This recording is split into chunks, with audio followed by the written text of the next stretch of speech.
One day in history, someone asked God to give me a home where the Buffalo roam, and thus God made McAlester. 3 games in 5 days. That's all that's left in the regular season for McAlester basketball. 3 final games to try and make a late push for the best possible playoff position that you can put yourself in. And as far as tonight is concerned, it's number 4 versus number 5 in the girls' game, with the winner almost certainly holding a 4 seed or better going into the regional tournament. Can McAlester basketball get revenge on the team that defeated them back in January, or will Holland Hall double down? We're about to find out.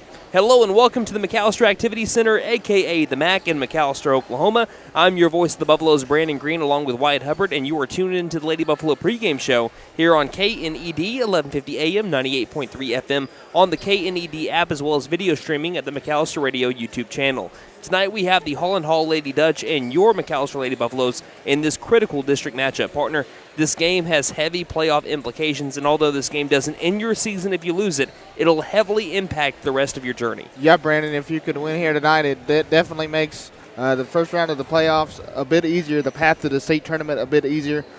So let's hope we can walk out of here with a W tonight. Looking at the 5A4 standings, Sapulpa stands at the top of 5A4 with a 10-1 record, plus 136 points. At number 2, Coweta at 10-2 at plus 76. Will Rogers at number 3 at 8-3 and sitting pretty right there, but plus 44. The Holland Hall Lady Dutch are at 7-5 with negative 1 points differential. 5th place for McAlester at 6-5 at plus 45. McAlester has a better points differential than any team except for the top 2, yet they are at number 5 because of their record right now. The Durant Lady Lions are at 3-9 with a negative 50. Memorial at 7th with 2-10 at negative 85. And Edison Prep at 8th at 0-11, negative 165. So if the playoffs were to start today, say we didn't have any games today, that was what the standings were going to be, and the playoffs were beginning tonight instead of these district matchups, McAlester would be going to Sapulpa. They'd be going to Sapulpa and they'd be taking on Bishop Kelly in the first round.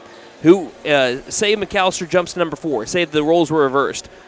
Right now, Holland Hall, who is at 4th right now, would be going to Tahlequah and taking on a really good team, a team that's only lost 1 game all year. They would be going to the Tahlequah Regional, but they'd be playing Collinsville, the 5th ranked team in 5A3. So your first-round matchup's a little bit better. I think that really Tahlequah or Sapulpa, it's pick your poison there. They're both really good. But I think that the 4th spot, when you're looking at trying to get to area and then area gets you to state, that's the better matchup for you right now. And if McAlester can win this game against Holland Hall, as it stands right now, by I believe it's 3 points or more, then they will have the head-to-head advantage over Holland Hall. If Holland Hall wins this game at all, they'll have the head-to-head advantage, obviously, over McAlester winning sweeping the district series. So it's a big game for both these teams, trying to get the best possible playoff matchup that they can get. Again, right now, if McAllister's at 5th, they're going to be taking on. If the season ended right now, a lot of things could change in 5A3 also. But if the season were to end right now, if McAlester were to finish 5th, they'd be taking on Bishop Kelly first round. If they lose, they'd be taking on Collinsville. Or excuse me, if they get to the 4th place spot, they'd be taking on Collinsville at Tahlequah. So there's a lot of moving parts, but we're starting to see a better finalization of the regional tournament playoff picture. That is a little bit different this year. It's a double elimination regional tournament. It's not one and you're done if you lose. So that is good news for all the teams. They don't have to put all their stress into one game. They know that they'll play another day if they lose that first regional game. Because I think that Coweta's team from last year could have made a run at the state, but McAlester ended their season a little bit early with a big-time win over them in the Sapulpa Regional last year. So the regional tournament will begin on Tuesday. That'll be the week after next Tuesday. So that's the 20th. So the regional tournament begins again February 20th. Now that we have all that kind of talking about, let's talk about the McAlester Lady Buffaloes, who are 11-9, 91-72. The record for head coach Jared Owen in 7 seasons now for the McAlester Lady Buffaloes. This is what it looked like when it came to Will Rogers last Friday. Lady Buffaloes ended up falling in that game 69-62 in overtime. They were down by 13 to Will Rogers in the first quarter, not making a shot from the field until the 2:30 mark left in the opening frame. And they trailed by 11 at halftime, but came back to take the lead for the first time in the fourth quarter. McAlester was outscored 14-7 in overtime, with the Lady Ropers scoring on nearly every possession in the added 4 minutes. Some absolute ridiculous stats from the game. McAlester out-rebounded Will Rogers 43-22, a good 21 rebounds differential. But due to 32 turnovers and just 11 on Will Rogers, the Lady Buffaloes gave the Lady Ropers 12 extra shot attempts. There were also multiple questionable no calls, as Will Rogers had 11 blocks in the game despite averaging under 3 a game in the first 3 games of the series. McAlester shot 1% better from the field while making 8 threes. The Lady Ropers made 5 themselves despite only making 5 and 3 in the first 3 games combined. So looking at some star players, Tori Kilburn, where do you begin? 29 points on 57% shooting. She had 20 rebounds, too. She had a 20-20 night. Tori Kilburn was on another planet, but she just calls it Earth because it's an everyday thing for her. Also, Katie Allen, 18 points on 6-9 shooting. You had a couple of ladies with 5 boards as well, helping lead the charge on the glass. Rylan Lesnow with 5, and Avery Alverson with 5 as well. Looking at the Holland Hall Lady Dutch, as McAlester and the Lady Dutch are about to play, McAlester lost to the Lady Dutch back on January 12th in Tulsa, 45-42, playing without Tori Kilburn, who we just mentioned had 29 points and 20 boards. It was a back-and-forth game all night long, where neither team led by more than 7 points. The two teams were nearly completely identical. It's crazy in every stat. The difference was as close as 3 free throws made by Holland Hall on 5 extra free throw shot attempts. Turnovers were completely the same. McAlester won the rebound battle by 1. Both teams were 33% from 3, and Holland Hall only shot 1% better on the game. It was almost completely the same. Looking at the Holland Hall Lady Dutch, they are 10-10 on the season. They were 5-5 in their first 10 games. They were 5-5 in their last 10 games. They're averaging 48.4 points per game, giving up 50.7 points per game. Since their win over McAlester, they have gone 4-5. They placed 6th place in the Bruce Gray tournament at Deer Creek. They beat Memorial 55-47 and Edison 70-11. They lost 3 in a row after that, losing to Sepulveda 86-34, to Coweta 59-29, and to Will Rogers 64-59. But they got back on the right track on Tuesday, defeating Durant 50-49. Some top players, you got to start off with Micaiah Johnson. Again, she's a fantastic player, can beat you from inside the perimeter, can beat you from outside. Ava Casper was also great in the game. Leah Beakey, Taylor Carroll. And when you have a team that only has 6 players in the roster, your starting 5, you've got to be really good to be able to play nearly the entire game. And all 5 of them are pretty solid. And the fact that they have a 10-10 record despite only having 6 players on the team, that's a testament to how good your coaching is and how good your talent that you have playing is, and not a single one of them a senior. I mean, that's almost unheard of. It's pretty impressive, and like I said, they're right now in the top half of probably the toughest district in 5A basketball. So a district that has 3 out of the last 4 teams to compete in the state championship game in the same district. As wild. Sepulveda and Holland Hall, McAlester. Pretty wild. So let's look at the players to watch now for the McAlester Lady Buffaloes, as we've already seen the players to watch now for the Lady Dutch. All right, players to watch for McAlester Buffaloes tonight. Tori Kilburn. This is an easy pick like it is every game Tori plays in, especially considering the fact that she didn't play against Holland Hall last time, and the Lady Buffs still had a chance to win in the final possession. Tying in with the fact that she's coming off a 29-point and 20-rebound performance against Will Rogers last Friday. I'm curious to see if her addition makes a huge impact for the Lady Buffs in this one. Katie Allen, she's had one of her best games of the season at Holland Hall in January, putting up 22 points on 44% shooting and 4 made threes. With her team coming up just short in that stellar effort, you can bet she wants to avenge that loss badly tonight. Rylan Lesnow, she was huge for McAlester in the third quarter against Holland Hall last time due to her ability to drive and score, and the Lady Dutch just couldn't stop it. Will Rylan have the same success tonight? We're about to find out. Now looking at some keys to the game for McAlester. Well, McAlester has to dominate the board tonight without Tori. There was virtually no height difference between these two teams last time out, and the rebound total showed it, with it being nearly equal. However, with Kilburn on the floor tonight, the Lady Buffs need to win the battle of the boards heavily tonight. McAlester also needs to play better with pressure. Will Rogers forced an insane 32 turnovers on the Lady Buffaloes. I've never seen a team win with that many turnovers in a game, and the Lady Buffs were incredibly lucky to have forced that game into overtime against a good team considering the turnovers. That stat needs to come way down to win tonight. You want to try to get Holland Hall into foul trouble. Lady Dutch played only 6 players in January with 7 on their varsity roster. If the Lady Buffaloes can get Holland Hall into foul trouble, you force them to play conservatively because they can't afford for players to foul out due to their numbers alone. So attack the rim as much as possible in this one. All right, so we're about to get started. 4 minutes until we have the national anthem and our starting lineups announced.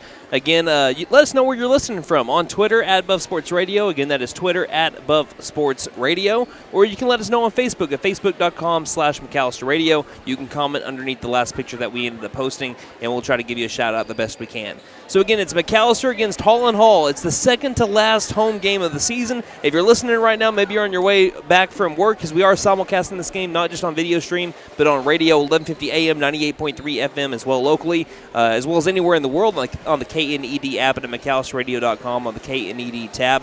But if you are listening or watching this right now, you have plenty of time to make it on out to the MAC. So help fill the stands, make it loud, and let's have a grand night here on this Friday night of basketball. So we will take a break. When we come back, starting lineups here on KNED. Hey guys, it's Sam from Sam Wampler's Freedom Ford here in McAlester. We understand how busy we all are these days. It's hard to find time just to get your vehicle serviced, and we are proud to offer the Freedom Express. We can either pick up your vehicle and bring it back when we finish, or for lighter maintenance, we can send our mobile service techs to you. We can do all this with almost all makes and models. I know life gets busy, so I hope this helps. Come see us here at Sam Wampler's Freedom Ford in beautiful McAlester, and let us make it happen for you. Now open, Camp Inc., your one-stop RV shop for sales, service, and parts. Get out of the weather and come take a tour of the largest indoor RV showroom in Oklahoma. Oh, that's an RV. It's a good-looking vehicle, ain't it? Located at 1217 South Georgia Expressway in McAlester. Shop 24/7 at GetYourCampOn.com. McAlester Direct Primary Care offers 24/7 access to your provider, deeply discounted rates on labs and imaging, more time with your provider, unlimited appointments, same-day or next-day appointments, and even home visits for a flat monthly membership fee. We don't accept insurance, but all are welcome to join. Dr. Bradley Cross has joined Dr. Chris Bean, Dr. Chelsea Burgess, and Joy Ald APRN, who are accepting new patients. For more information, please stop by our office, McAlester Direct Primary Care at 6th and Carl Albert, or give us a call at 918-233-6522. Elevate your game with Freeze and Flare Heat and Air. Get your new home system today at $500 off, plus a 5-year labor and 10-year parts warranty. It's a slam dunk for your basketball comfort. For a limited time only, use the keyword basketball. Get your courtside offer today. Don't despair. Call Freeze and Flare in McAlester at 918-424-7135. We are fully licensed, bonded, and insured. Mechanical license number 001-44485.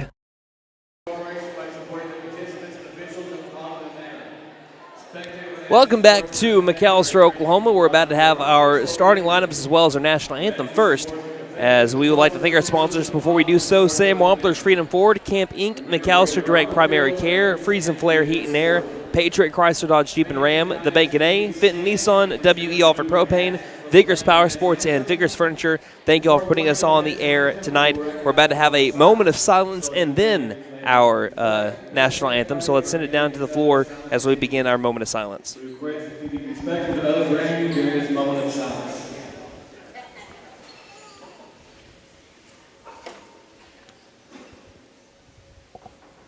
Thank you. And now to honor America and the brave women and men serving our country throughout the world, please join us in the playing of our national anthem.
Boys, you ready?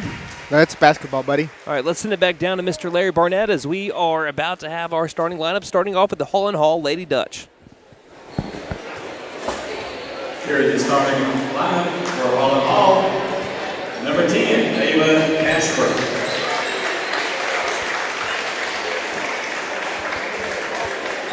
Number 11, Micaiah Johnson.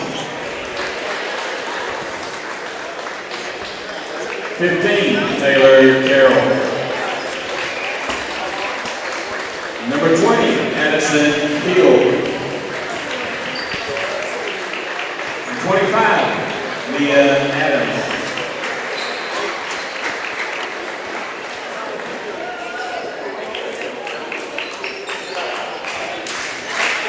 And here is the starting line for McAlester Lady Buffaloes. Number 5 is Rylan Lesnow. Number 15, Tori Gilbert. 21, Miss Madison Van Dorby. 23, Katie Allen. 42, Miss Cody Nystrom. And those are your starting lineups as they shut off all the lights here inside of the McAlester Activity Center. And guess who is back tonight? The Pride of McAlester back inside the gym. Love it. I love when the Pride of McAlester comes. Not only are they the best in the business, but you don't always get to see bands inside of high school gymnasiums anymore. So when you do it, it brings that whole classic high school basketball feel. So again, the McAlester Lady Buffaloes, if you're listening on radio, going to be wearing their home white-on-white uniforms with black McAlester numerals on the front and back, McAlester in black across the front. For Holland Hall, I believe those are black road jerseys to me. Yeah, they are. I know they're a little bit red. They have black red on black with red trim and white numbers. There we go. So looks like McAlester will be moving it left to right across the radio dial. Holland Hall will be going right to left as we're trying to get all the lights on right now. I thought we were just going to play in the dark for a second. That would make for an interesting game. It'd be more dodgeball than basketball. So we got the lights over here on our near side good. We're just waiting on one side over on the left. Over by the entrance. Which if you're a McAlester fan, that's the side the Holland Hall is going to be shooting on this first half. So I'm sure McAlester fans are like, oh, keep it off. Why not? Yeah, it'll be fine. No, we need to turn them on. There we go. We're good to go. So a light delay to be able to start off this one. That's a new one. That is a new one. Tori Kilburn inside the circle with Mia Adams. Again, Holland Hall moving right to left, McAlester left to right. Ball's up in the air. Tip is won by Holland Hall, and it is basketball time here in the Heartland. Big-time district matchup tonight. Near corner with the ball, Ava Casper. She jump passes over to the left wing, finding Adams in the process. Adams tries to drive. Can't find a drive towards the basket. Has to get it out to the near corner. Finds his way back over to Adams after a pass to the left wing. Top of the key, swinging it back over to the right wing. High, but catching it is Taylor Carroll. Throwing it back over to the far corner. Quick passing to the left wing, to the corner. Wide open threes on the way, and good. Great ball movement, finding the open ladies. Number 10, Ava Casper, who is a fantastic shooter. The junior gives the Lady Dutch an early 3-0 lead as we are 35 seconds into the first quarter. Rylan Less now swinging at left wing. Can Katie Allen answer back? She can! Paint it gold! Katie Allen with the left wing three. And that is how we get this one started. 45 seconds into the first pair of threes. Yeah, just trading trays here early. Bounce pass around the world again. This is another three-ball attempt, and this one is in and out, almost fell. Ball rolls around. We're going to have an offensive rebound here by the Lady Dutch. It's 3-on-3 right now on the other side of the floor as everyone else races to get over there. Right wing three is going to be way off to the left side. Bodie Nystrom's got the board. Now McAlester ends possession. Tori Kilburn takes it down the floor. Team tie 3-3. She drives, kicks out to the right wing, over to Nystrom. Back outside to the left wing, swinging it around over to Allen. Far corner three. This one's no good. A little bit too strong. Ball's on the deck. It's being fought for. What an extend of the arm by Tori Kilburn to grab the ball. We'll have a jump ball, which will give McAlester the ball. That ball was rolling towards the far sideline, and you just saw her snatch it like it was a claw machine. I mean, at the last possible second, too. And was able to keep that with McAlester. So, second chance here for the Lady Buffaloes on the offensive rebound by Tori Kilburn. Speaking of Kilburn, she's got the ball left wing to the top of the key. Maddie Van Dorpy straight away three, can't bank in. Off kilter to the right, rebounded by, that's Casper, and she'll take it right to left. 3-3 game. We have not had a attempt that's been a two, and Rylan Less now gets a steal. I think we might have our first one here. She lays up and makes the two, and the Lady Buffaloes have their first lead of the game on the steal and score by Rylan Less now, averaging just about one steal a game. Yeah, great job by Les down there to get the steal and then score in transition. At the time, she had a career-high 10 points against the Holland Hall Lady Dutch. That was back in January. She has since scored 11 in the game before, as we have a top-the-key three that's up and right down the barrel. Ava Casper, all 6 points from the Lady Dutch, coming from the left hand of Ava Casper. And the Lady Dutch retake the lead 6-5. Les now straight away passing left wing over to Allen. Allen backpedals. Pass back out far corner. Really close to the line was Maddie Van Dorby. She finds a great feed inside over to Rylan Les now, who drives and scores. And the Lady Buffaloes retake the lead 7-6. And we're trading blows just like we did back in T-Town, as Casper, left wing three, will heat check it. Grazes the front side of the iron. Ball will get rolled towards the baseline and last touched by Lady Dutch. That was number 11, Micaiah Johnson, that tried saving that, could not do so. It'll be McAlester basketball with 5:28 left in the first quarter. Lady Buffs up by 1. Van Dorby between the rings, passing right side over to Les now. Les now around the world, finds his way to the far corner. Allen takes a quick trigger three, off a little bit towards the baseline. Rebounded by the Lady Dutch after it takes a bounce over to Mia Adams. For Holland Hall, they shot 33% from three back over in Tulsa as they throw this one away, looking for Johnson around the right wing area. A little bit too high for her. It'll get the Lady Buffs the basketball.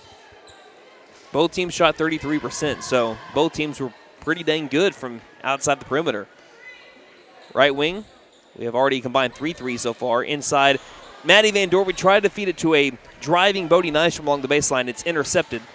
So now the Lady Dutch try to retake the lead down by 1 right now. In the near corner with the ball is Carroll. Carroll dribbles around the arc. McAlester working out of the, looks like a zone defense right now. Johnson to the left wing, passes to the corner. Over to Adams. Adams one dribble, stop, swing pass. Tipped back over to Adams, left wing three is good.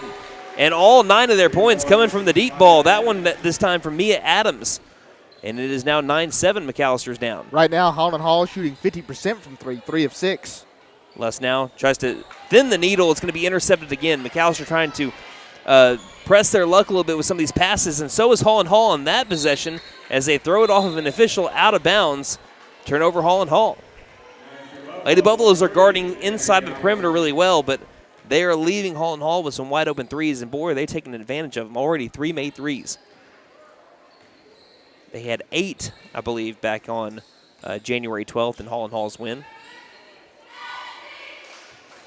That makes up for 24 out of their 45 points. Celeste now tries driving, and there's going to be a tie ball. Give the ball to Holland Hall. Little over halfway through the first quarter, Holland Hall up 9-7 in this big-time 5A4 district matchup. Winner will almost certainly hold a 4 spot or better in the 5A4 standings. Depends on what happens with the final games of the regular season. As this three is missed, Allen's got a good box out and rebound. Allen down the floor pushing it. Ahead over to Les now. Les now to the corner over to Alberson. Alberson looking around, can't find anyone, to the near corner. Les now gets inside to Torrey. Torrey outside to the left wing. Allen spot up 3. This one's short. Allen so far 1 for 4 from 3, I believe, so far. Yes. And it's 9-7. McAlester is down by 2. When you look at Allen's 3-point attempts against Holland Hall, she only missed 5 in the entire game, was 4 of 9. Against Will Rogers back on Friday, she was 4 of 6. Shooting 43% from 3 on the year, as this one is tipped by Miss Allen. Speaking of her, out of bounds will stay with Holland Hall. Along the baseline with the Dutch leading 9-7. 3 minutes, 12 seconds left in the first. It'll be Johnson to inbound. Finds Casper, right wing. Feeding it over to Adams. Adams on the drive. Pulls up. Tough 2. Too strong. Offensive rebound by Casper on the other side. Step back left elbow 2 is nothing but net. And Casper is showing off at this point. She's got 8 points. What a shot. 11-7 Lady Dutch lead. 2:55 remaining in the first. McAllister's got to answer back. This is the largest lead that either team has had so far. Far corner. Van Dorpy looking around, finding Allen. Allen surveying the field, again working against a 3-2 zone defense. Holland Hall trying to take away the 3 ball right now. Cross-court pass to the far corner. Van Dorby on the drive, feeds it back outside. Allen, another left wing 3. That one's off too. So Allen not where she wants to be right now from downtown, and Holland Hall's taking advantage. This is kind of interesting here. We're late into the first quarter, and neither team with a foul yet. Near corner, Casper will take the 3. This one's going to be high off the glass, rebounded by Les now. Almost has it stripped loose. There'll be a tie ball staying with McAlester as they have the possession arrow. Yeah, good point. Almost all the way through the first quarter, and both teams playing clean basketball right now. It is 11-7, and they have neutralized Tori Kilburn, too. Coming off a 29-point performance, she has not been able to have a shot attempt yet. Right wing, Van Dorpe to the high post. Speaking to Kilburn, she'll back up her lady. Goes up for two, has her shot blocked. Ball goes out of bounds, last touch by Torrey. McAlester had their shot blocked 11 times against Will Rogers back last Friday. And the most blocks I've ever seen in a high school basketball game by a single team. We're at the 2-minute warning in the first. Lady Dutch lead by 4, 11-7. McAllister's gone a little bit of a scoring drought here since Ryland Lesnow's last two. High post Adams backs up Lesnow, up for two, missed the shot. Ball's going to be offensive rebound by Johnson outside. Ava Casper straightaway three is good, and they continue to just fire on all cylinders. And Casper's got 11 out of the 14. 4 made threes by the Lady Dutch so far. 30-second timeout as Dutch lead 14-7. 1:43 left in the first here. If you're in the market for a new vehicle, you know they're hard to come by. Well, Patriot Chrysler Dodge Jeep and Ram in McAlester is a step ahead of the game. We are Southeast Oklahoma's #1 pre-owned dealer because we went out and found the best low-mileage pre-owned vehicles available. Fully loaded Mercedes, BMW, Lincoln, Lexus, Chrysler, Dodge, Ram, Chevy, you name it, it's on the lot. And financing is available. So come by Patriot today.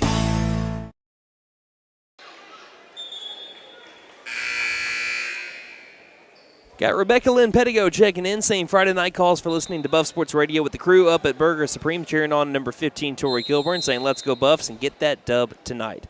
McAlester Lady Buffaloes right now down, though, 14-7 behind the three ball of the Holland Hall Lady Dutch. They've already made 4 threes tonight.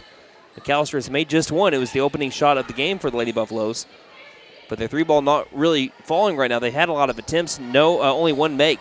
Nearly stolen that time. Kilburn grabs it back near corner. Alberson will take a three. That one's off the back iron, and McAllister's three-point woes continue. Casper takes the rebound in stride, pulls up for a 15-foot jumper that's short, rebounded by Lesnow. Lesnow stopped in her tracks, has to pass it still in the backcourt over to Van Dorpe, head over to Kilburn. Kilburn with 1:10 left in the first. Passing near corner over to Alberson. Back inside over to Lesnow. Can't handle it, gathers it back. Spin move in the paint, draws contact. No whistle. And Lesnow's wondering where the foul was there. 1 minute left to go in the first. We have not had a foul between either team so far. 14-7, Holland Hall leads McAlester. Casper drives towards the basket and scores, going right around Van Dorpe on her way to make it now 16-7. They gave McAlester the points on the scoreboard. They'll fix that here pretty soon.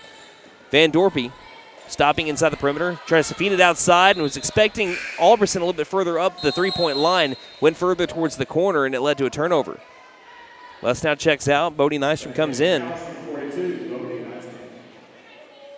We had a low-scoring game between Holland Hall and McAlester last time, and I think Lady Buffaloes would like to keep it that way, even though a low-scoring game favors Holland Hall more than it does McAlester when you're looking at in terms of points per game. Holland Hall's at 48.4. They're already at, 16 right now? As we have this pass go selling out of bounds for Holland Hall along the near sideline. They'll turn it over and give the ball back to McAlester. Now they gave McAlester the 2 points but forgot to take it back off. So the score for Holland Hall on the scoreboard is right now at 16. They gave McAlester an extra 2 points, which they could use it right now. Alberson dribbles left side, feeds it off over to Allen. 20 seconds left in the first. Feeding it back over to Alberson with 17 seconds. Back to Allen straight away. Allen right wing to Van Dorpe. 10 seconds. Allen hands it off over to Alberson. 8 seconds. 7 seconds. Got to hurry now. 5 seconds. 4 to the high post. Stolen by Casper. 2 seconds. 1 second. I don't think she'll get a shot off, and she won't. That would be end of the first quarter. The Holland Hall Lady Dutch leading McAlester 16-7. It's a 10-0 run going to the second quarter here for the Holland Hall Lady Dutch here on. My wife makes the best lasagna, even in that old kitchen of ours. She deserves the best kitchen money can buy, but all our cash was tied up. So we went to the Bank N.A. for a loan for our kitchen remodel, and the folks at the Bank N.A. came through for us and our family. Plus, the Bank N.A. is local, so the money stays in town. Call 918-423-2265 or go into the Bank N.A. to get your loan for whatever your family wants or needs. The Bank N.A. Strong, secure, and ready to loan. Member FDIC, Equal Housing Lender. Marion opened his dealership in Ada in 1950. And now I'm the third generation to join the car business. At Fenton Nissan of McAlester, our commitment to service and customer satisfaction is as strong today as it was in 1950 when Papa started. Dad ensured that everyone that walked through the door received a customer service experience like no other they'd had before. Come see us at Fenton Nissan of McAlester and see how our family values still apply today. And don't forget to tell them Maddie sent ya. Marion.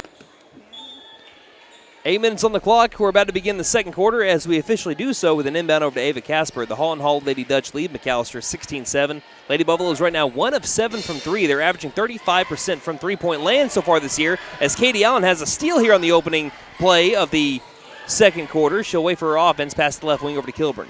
Kilburn inside, back outside. Right wing three by Allen. This one's on the back iron. So she's struggling so far from three after making her very first shot of the game. And Lady Buffaloes now are 1 of 8 from three-point land. Again, I was mentioning earlier, 35% from three on the season. That's their average, which is pretty dang good. Right now, not doing so well. As we have a long two from the right side that's missed. We have a fight for the rebound. Tori Kilburn gets it, and there'll be a foul. Our first one of the game here. It's going to be on Holland Hall. It'll be number 11, Micaiah Johnson. That's got to be the longest time that we've gone in a game before without having a foul called on either team. Comes with 7:18 left in the first half. 16-7, McAlester is down right now by 9. Have not scored in quite a while. High post, Kilburn on the drive, outside, around the world over to the corner to Van Dorpy.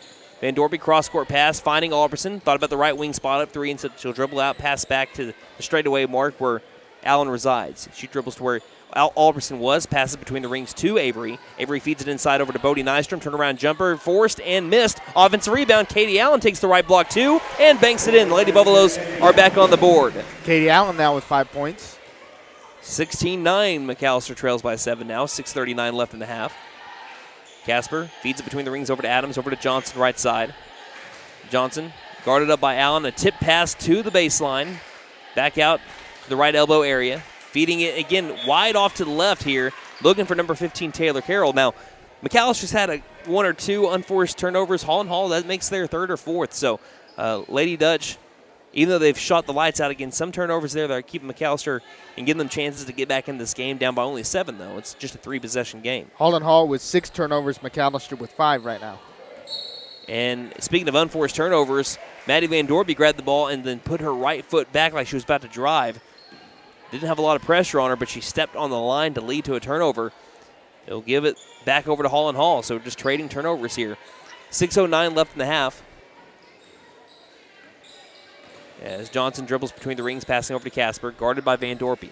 Lob to the near corner to Adams. McAlester switched to a man-to-man defense here from their zone defense that they had in the first. Pass to Casper. Casper traveled around the three-point land area. She's making everything she shoots, though, tonight. After the travel call, she still went up with a shot, and sure enough, that was nothing but net. The thing is, Ava Casper's great, too, but you can't forget about Johnson. Even though she hasn't, I don't think she's gotten on the scoreboard yet, she can score just as well as anybody in the state, too. Alberson, overhead pass to the left front court, over to Allen. 5:43 left in the half. As they'll feed it over to Kilburn, left wing. Kilburn's still off the scoreboard right now. She'll take a three to try to change that, and she won't change it yet. As a great box out and rebound here by number 25, Mia Adams. And Lady Buffalo still really struggling from three-point land, 1 of 9. Around a screen, there's a moving screen. Foul called on Mia Adams. That is going to be, I believe, her first, team second. 5:23 left in the half. McAlester still trying to get into double digits right here against a tough Holland Hall defense that's giving up right now 50.7 points a game. On the drive, that's Van Dorpy that gets the 2 over Johnson. The Lady Buffaloes bring within 5, 16-11. McAlester right now on the season at a 54.2 points per game total. They just get into double digits, and here's going to be another offensive foul. This one's going to be on Mia Adams once again, a moving screen.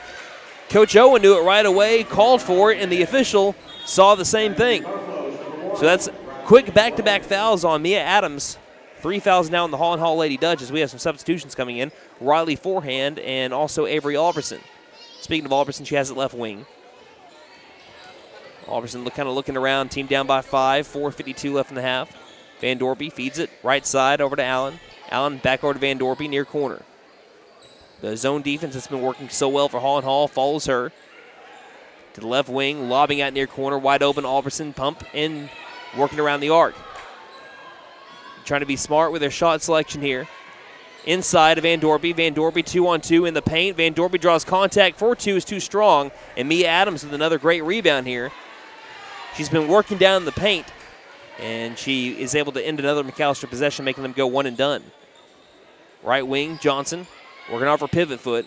right near one of the Buffalo logos on the right wing. Passing straight away over to Carroll.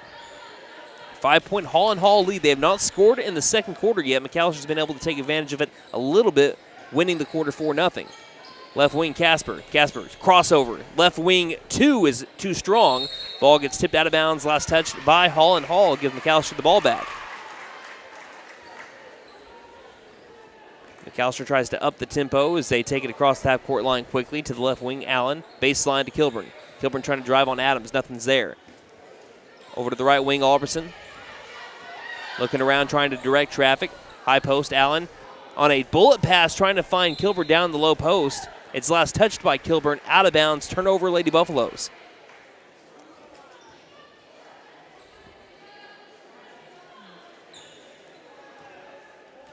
And 3:37 left in the second quarter, 16-11.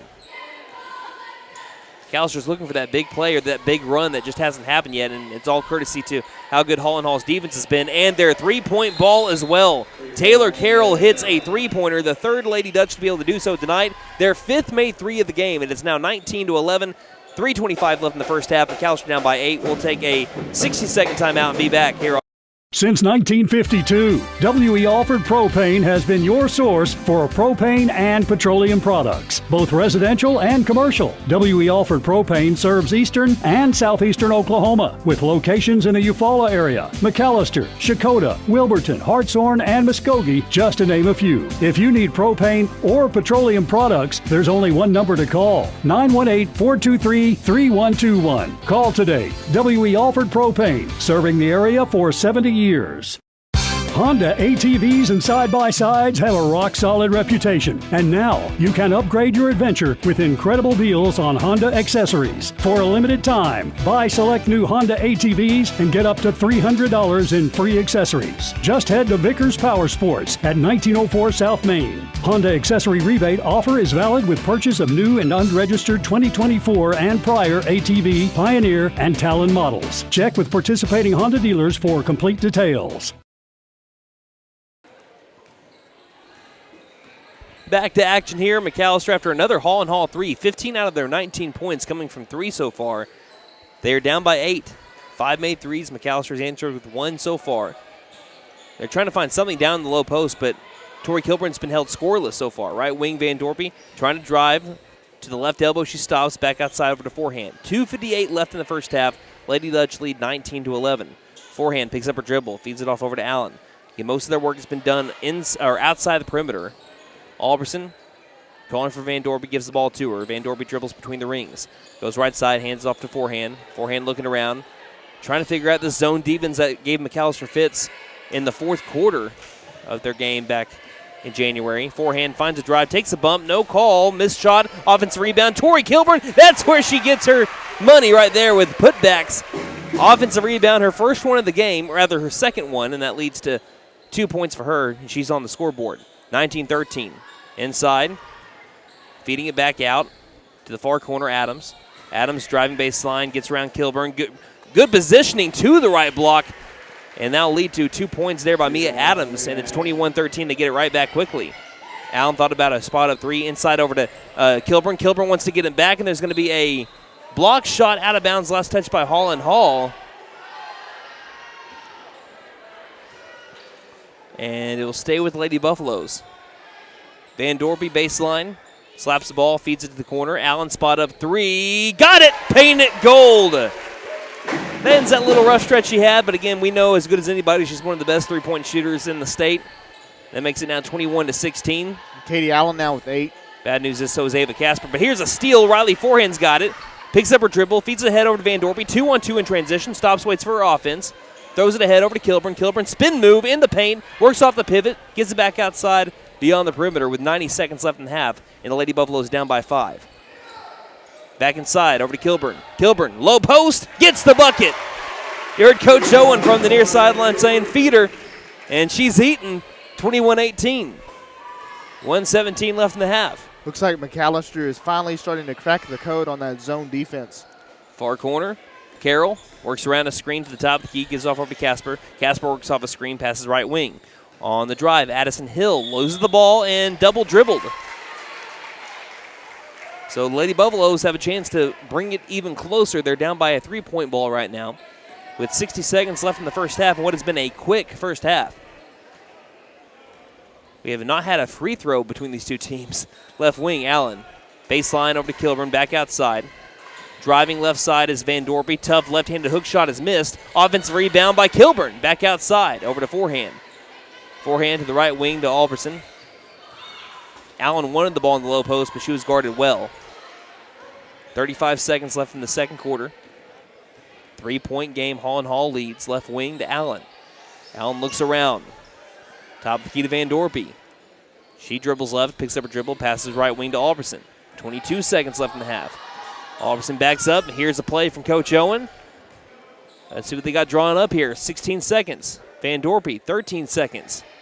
Van Dorpy drives, kicks to the right wing. Forehand to the left wing. Alberson takes the left wing three. Can't bank it in off the back iron. Rebounded by Casper with 5 seconds. 4 seconds. 3 seconds on the drive. 2 seconds. We have a foul and a blocking call, and that's the correct call, I believe, on Riley Forehand. With 0.9 seconds, we have Ava Casper going to the free throw line for 2 shots here. Forehand was trying to get position, and she did, but Casper tried to move around her. Forehand moved those feet in the process, and that led to the blocking foul call. The first trip to the line from either team tonight. As Casper misses the first free throw. From the line, Holland Hall was 64% from the charity stripe back in Tulsa on January 12th. They have a chance to get themselves a double possession lead if Casper can hit this free throw. And she does. And it's 22-18. Really no time for a shot here. Van Dorpy will get it away, but that's not in time. So that is the end of the first half. Holland Hall led by as many as 9 points. McAlester was able to bring it back to a 4-point game. It's 22-18. We'll look at some halftime stats when we return. You're listening to McAlester Basketball here on KNED. Honda ATVs and side-by-sides have a rock-solid reputation. And now you can upgrade your adventure with incredible deals on Honda accessories. For a limited time, buy select new Honda ATVs and get up to $300 in free accessories. Just head to Vickers Power Sports at 1904 South Main. Honda accessory rebate offer is valid with purchase of new and unregistered 2024 and prior ATV, Pioneer, and Talon models. Check with participating Honda dealers for complete details. The tax time saving sale begins now at Vickers Furniture. Come in today and save up to 50% on all sofas, beds, recliners, tables, and accessories. Right now, there's no credit check, financing for 100 days, same as cash, and 12 months financing for qualified buyers. The tax time sale going on now at Vickers Furniture, 2nd and Wyandotte, McAlester. Vickers Furniture, we're right here with you. Hey guys, it's Sam from Sam Wampler's Freedom Ford here in McAlester. We understand how busy we all are these days. It's hard to find time just to get your vehicle serviced, and we are proud to offer the Freedom Express. We can either pick up your vehicle and bring it back when we finish, or for lighter maintenance, we can send our mobile service techs to you. We can do all this with almost all makes and models. I know life gets busy, so I hope this helps. Come see us here at Sam Wampler's Freedom Ford in beautiful McAlester and let us make it happen for you. Now open, Camp Inc., your one-stop RV shop for sales, service, and parts. Get out of the weather and come take a tour of the largest indoor RV showroom in Oklahoma. Oh, that's an RV. It's a good-looking vehicle, ain't it? Located at 1217 South Georgia Expressway in McAlester. Shop 24/7 at getyourcampon.com.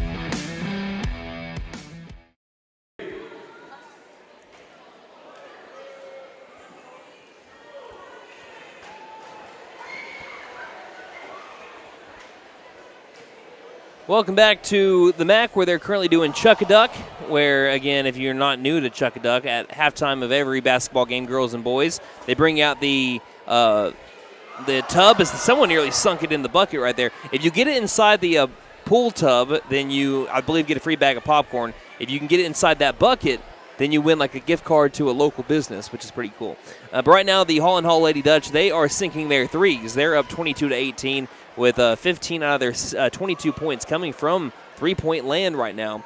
Let's go ahead and look at our halftime stats. Starting off with our player stats for McAlester. Unfortunately, I know that we have some Holland Hall fans listening tonight. Only keep track of the player stats for McAlester, but of course, if you want to look at some people that are playing really well, it's Ava Casper right now and Mia Adams. Continue on, Wyatt. All right, Katie Allen leads in scoring at the half with 8 points on 3 of 8 shooting. That's good for 38%. 2 of 7 from beyond the arc. That's good for 29%. Also 2 boards, 1 offensive and 1 defensive. Also 1 steal for Katie. Tori Kilburn has 4 points tonight on 40% shooting. She also has 4 boards, 3 offensive, 1 defensive. Rylan Lesnow with 4 points tonight on 67% shooting. She also has a board and a steal. Maddie Van Dorp with 2 points tonight on 25% shooting, and that's going to round out your scoring. All right, looking at the team stats now. Team stats for your McAlester Buffaloes. They're 8 of 24 from the field. That's good for 33%. Holland Hall is 8 of 18. That is good for 44%. So McAlester has had 6 more shot attempts. They made the same amount of shots, but Holland Hall's done more with their opportunities right now than McAlester has. McAlester just 2 of 11 from beyond the arc. On the other hand, Holland Hall 5 of 10. That's good for 50%. McAlester just shooting 18% from 3. Looking at free throws here, Holland Hall's the only team that's taken any free throws. They're at 50%, 1 of 2. We've only had 4 combined fouls between the two teams. 3 on Holland Hall. 3 on Holland Hall. McAlester had their first foul with less than a second left in the first half. So no one in foul trouble except for Mia Adams, and even she's really not in that much foul trouble. She's got 2. Yeah, 2 fouls is wild to be in foul trouble in this game. All right, looks like McAlester, they have 8 boards, 4 offensive and 4 defensive, and also Holland Hall with 13, 3 offensive and 10 defensive. Looking at steals and turnovers here, looks like Holland Hall has 4 steals. They forced 7 McAlester turnovers. McAlester, they have 3 steals, and looks like they forced 11 Holland Hall turnovers. Looks like Holland Hall has 2 blocks, McAlester with none. So as I'm looking at it right now, I'm going and looking at the second half, and then you guys can go down the line here. What McAlester needs to do to win the game in the second half, they got to be better on the boards. I think that McAlester is a better rebounding team than Holland Hall, especially when you have Tori Kilburn on the floor.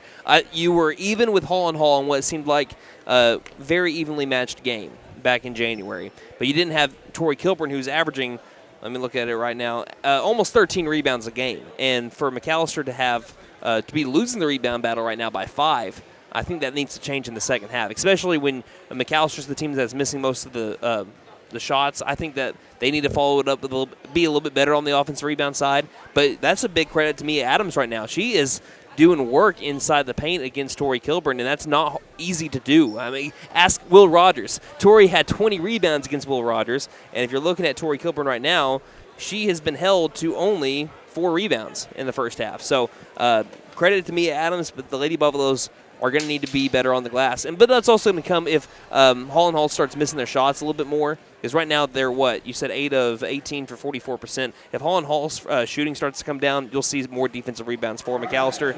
But that is, again, something that I want to see better from the Lady Buffaloes in the second half. Now for Wyatt. For my key to the second half, I'd say you got to stop that 3 ball, guard the perimeter. Also, too, I think you did a better job of that in the second quarter whenever you switched up to that man-to-man defense. Not as many 3 balls fell in that second quarter. But also, too, from an offensive standpoint, you got to start getting your 3 ball to fall on the offensive side. You don't have to go crazy from 3, but whenever you do hit a 3, what it does is it draws Holland Hall away from the paint because they've been packing the paint defensively, and that's kept McAlester from being able to drive in and score. Good point, because I'm also looking at it. Tori Kilburn's been held to only 4 points. Well, and that's because they have double-teamed her almost every time she has touched the ball on the offensive side. Even on offensive rebounds, as soon as you see her come down with the rebound, you see a second Holland Hall defender coming in and trying to disrupt any shot attempt she might have. So very good coaching tonight so far by Crystal Lawson. It's been a chess match right now between Coach Owen and Coach Lawson. Nate, what do you want to see in the second half? Well, I mean, you guys really took the words out of my mouth. Sorry, we left you with crumbs. Yeah, just a little bit, but I can work with it. Yeah, just try and find a way to get the 3 ball falling. That was my biggest takeaway, to really just open up the paint for Tori. All right, so again, 22-18. McAllister's down by 4. We're about to have to start at the second half. Here's another thing to look at. McAllister's Lady Buffalo is still in the locker room right now. They have not come back out yet to be able to take some shot attempts to get some warm-ups in the final 2 minutes of halftime. So Coach Owen's going over a game plan right now. We'll see what happens as we get to quarter number 3 with the Lady Buffaloes down by 4. You're listening to McAllister Basketball here on McAlester Direct Primary Care offers 24/7 access to your provider. Deeply discounted rates on labs and imaging, more time with your provider, unlimited appointments, same day or next day appointments, and even home visits for a flat monthly membership fee. We don't accept insurance, but all are welcome to join. Dr. Bradley Cross has joined, Dr. Chris Bean, Dr. Chelsea Burgess, and Joy Ald APRN, who are accepting new patients. For more information, please stop by our office, McAlester Direct Primary Care at 6th and Carl Albert, or give us a call at 918-233-6522. Elevate your game with Freeze and Flare Heat and Air. Get your new home system today at $500 off, plus a 5-year labor and 10-year parts warranty. It's a slam dunk for your basketball comfort. For a limited time only, use the keyword basketball. Get your courtside offer today. Don't despair. Call Freeze and Flare in McAlester at 918-424-7135. We are fully licensed, bonded, and insured. Mechanical license number 001-44485.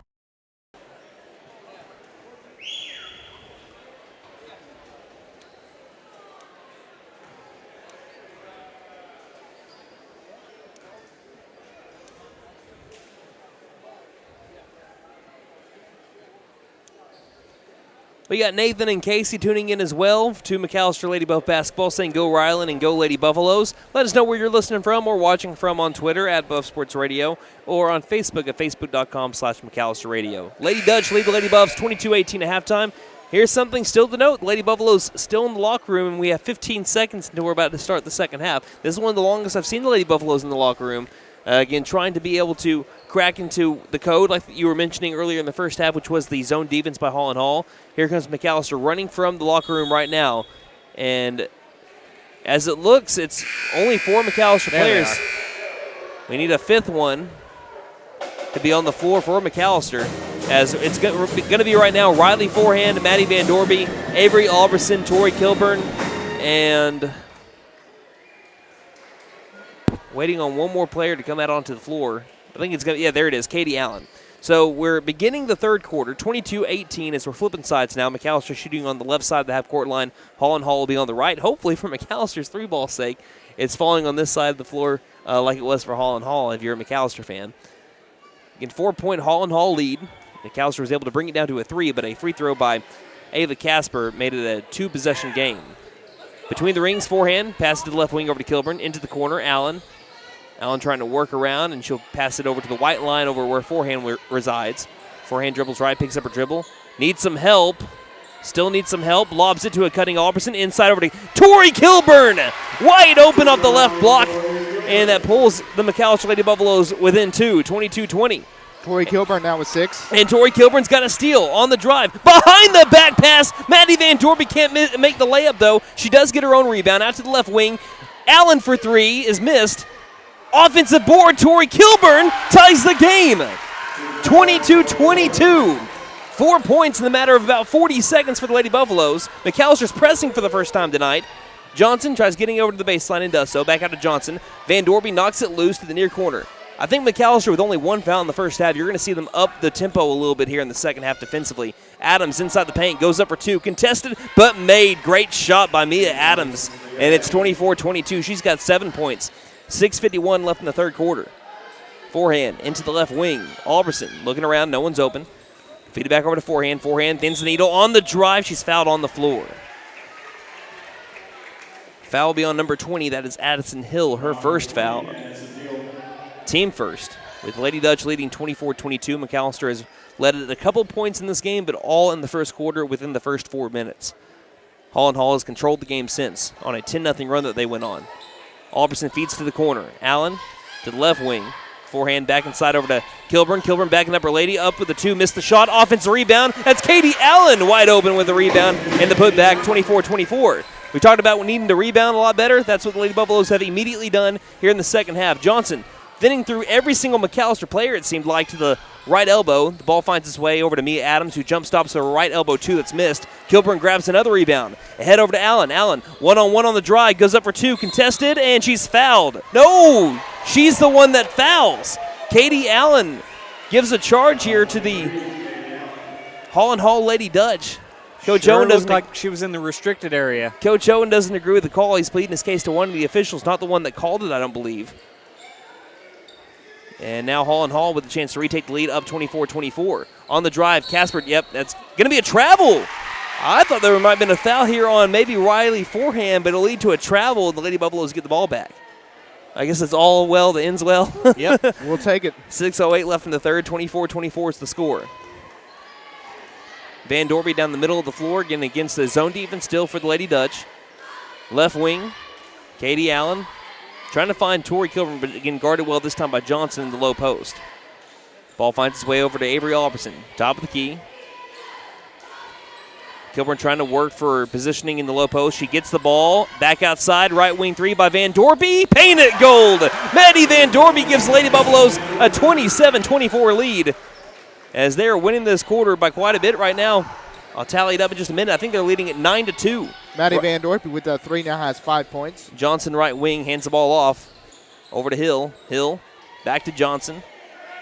Cross court pass to Adams, far corner. Adams on the drive, stops high post. Tough two, and she throws it off the top of the backboard, but she's fouled in the process. And the foul will be on Katie Allen. So even though McAlester only has 3 fouls on him the entire game, 2 of them are on Katie Allen, who right now I believe is Lady Buffalo's leading scorer at 10 points. Mia Adams to the free throw line. Only the third attempt that we've had all game between the two teams. First shot by Adams is good. Adams is up to 8 points now for the Lady Dutch. McAlester up by 2 with 5:19 left in the third. Second shot is good as well. It is 27-26. McAlester up by 1. Forehand down the floor. On the edge of the logo, dribbles left, passes left over to Alverson. She'll take it between the rings. Alverson dribbles left. Guarded up by Hill. The near corner over to forehand. Forehand stopping. Trying to lob it inside. Tough catch by Kilburn, and she threw it off of Johnson, who is standing on the baseline as she was falling to the floor, and that leads to McAlester keep them in possession. She's got to be able to slow time in her mind to be able to know what to do with the ball. Yeah, that's just a high basketball IQ play right there. Forehand tries to inbound, can't find anyone. All lanes are blocked up. She'll have to lob it out over to Allen. Nearly has the ball stolen from her, but she retrieves it and gives it over to Van Dorby. Van Dorby coming off of a 3 just a minute ago, past the top of the key over to forehand. Forehand driving right, double team, bounce pass far corner for Van Dorby for another 3. Got it again! Maddie Van Dorby makes it 30-26. She's got back-to-back made 3s. Yeah, it seems like whenever she hits one, then she gets hot. That's the truth. Then the needle. Adams gets it to the left wing. Casper, good pump and drive. Baseline jumper, missed. Rebounded by, it's a fight in the corner. It's rebounded by Holland Hall. Casper right wing to bring within 1. Rattles out. Rebounded by Lesnow. Feeds it to the sideline. Van Dorpy ahead over to Allen. Allen grabs it in stride to the near corner. Now down low. Over for Tori Kilburn, who scores. Lady Buffaloes lead 32-26. Great transition offense by the Lady Buffaloes to take a 6-point lead as they have been on a mission here to begin the third quarter. As here's a foul on Ryland. Oh, Tori Kilburn. Tori Kilburn. That'll be her first. And after being held to only 4 points in the first half, Kilburn with 6 here in the third quarter as they are beating the Holland Hall Lady Dutch by 6. They're winning the quarter 14 to, I believe, 4. Right wing. High post back outside. And, yep, there's going to be a foul this time on forehand. Gives a bump over to number 20. That is Addison Hill along the baseline. That's forehand, second personal. Third foul on the Lady Buffs. No, excuse me, fourth foul on the Lady Buffs. Johnson looks to inbound. Gets it to the corner over to Casper. Casper double teamed. Dribbles around that double team to the high post. Back out left wing. On the drive, pulling up from the free throw line and airballing the shot is a Lady Dutch, but saving it along the baseline was Johnson. Ooh, they're going to give the ball to the Lady Buffaloes. Yeah, okay, that's the correct call to be able to change it back to Holland Hall. No one near Holland Hall touched that ball. So McAlester about got away with a huge break there, but again, the official quickly understood he made a mistake, gives the ball to the Lady Dutch. You can thank Johnson for saving that possession. Speaking of Johnson, drives on a good jab step move. Lost the ball, though, in the process, and it rolls out of bounds. Lady Buffaloes get the ball in the end regardless. 32-26. McAlester leads by 6. Holland Hall will take a timeout. 3:32 left in the third here on KNED. If you're in the market for a new vehicle, you know they're hard to come by. Well, Patriot Chrysler Dodge Jeep and Ram in McAlester is a step ahead of the game. We are Southeast Oklahoma's #1 pre-owned dealer because we went out and found the best low-mileage pre-owned vehicles available. Fully loaded Mercedes, BMW, Lincoln, Lexus, Chrysler, Dodge, Ram, Chevy, you name it, it's on the lot. And financing is available. So come by Patriot today.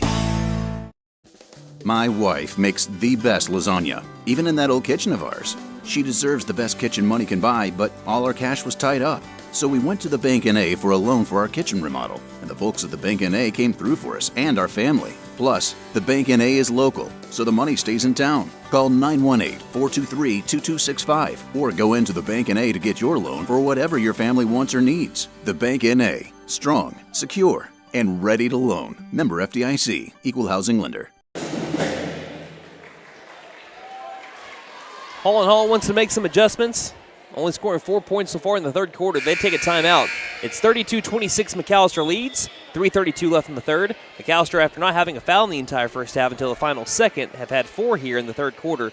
Holland Hall with just 1 so far in quarter number 3. They have had 4 the entire game, so the foul count is pretty close. Near corner, Allen to the left wing.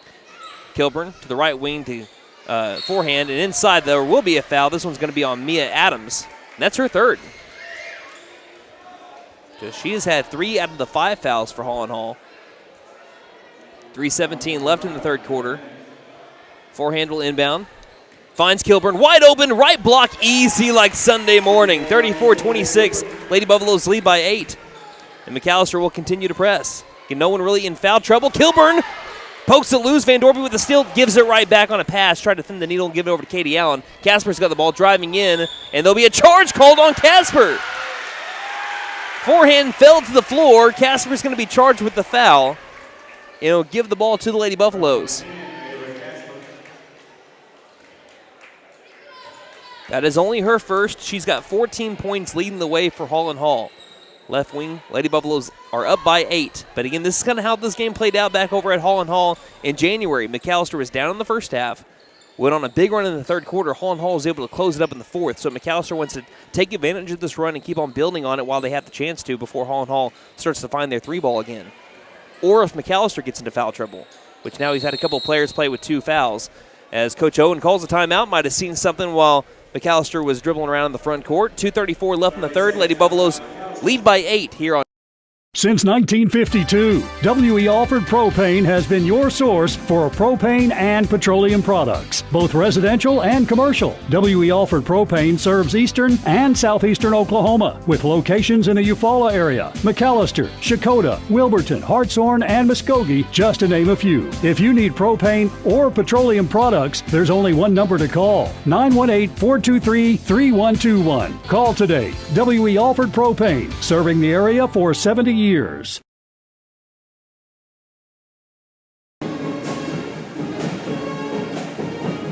Both teams have 3 timeouts left. Lady Buffaloes are up 34-26 foul count. 4 on McAlester in the third, 3 on Holland Hall. So one more foul by McAlester puts Holland Hall at the free throw line for the remainder of the quarter. Van Dorby has the ball inside the circle. We're back under play on the left side of the half-court line. Lesnow feeds it over to forehand between the rings. Forehand dribbles left side. Tries driving. Gets it back outside. Van Dorby straight away 3. And it's 3 in a row for Maddie Van Dorby. Paint it gold. You mentioned it, Wyatt. She hits one. It just seems like she can't miss. She's all the way up to 11 points now. 37-26 McAlester with an 11-point lead. The largest lead of the game by either team. Johnson right wing. Cross-court pass on a bounce over to Casper, left wing. Casper guarded up well by Van Dorby. Straight away over to Adams. Adams one dribble to the near corner. Finding Hill. Hill. Back out top, key feeding right wing. Casper works off a screen on the drive, finds a lane, 2 is up, missed shot, rebounded by Kilburn. Kilburn ahead over to Van Dorby. Van Dorby's got to track it down along the baseline. She saves it. It's a fight for it, out of bounds, and Holland Hall basketball. I do believe that's the correct call. I think McAlester fans don't like it, but I think it was touched by a Lady Buffalo. Couldn't quite tell who it was in the moment, but she was trying to save it. And then, she was kind of hit by a Holland Hall Lady Dutch, but if you're wondering who touched the ball last, it was McAlester. So with 1:35 left in the third, Casper will feed it into the corner. She's stepping out of bounds, and there is the call. She had her whole left foot. That was number 15, Taylor Carroll, on the black along the baseline. That'll give the ball back to the Lady Buffaloes. Up by 11. They scored 18 points in the first quarter. And here in the second quarter have scored, in the first half. Here in the third quarter, they have scored 19. They have found something here. All that time in the locker room really paid off. That's what you said, Nate. That is right. Except right here, we do have a steal and a great play by Johnson along the low post. Johnson dribbling down the floor. Katie Allen's got to be careful. She's right now playing with 2. Don't want to get your third before the end of the third quarter. Left wing 3 is back ironed, rebounded by forehand. Double teamed along the baseline. Has got to dribble out of it. Lost the ball. Jumps back on it. And there'll be a tie ball staying with Holland Hall. So Bodie Nystrom comes in for forehand with 1:01 remaining in the third quarter.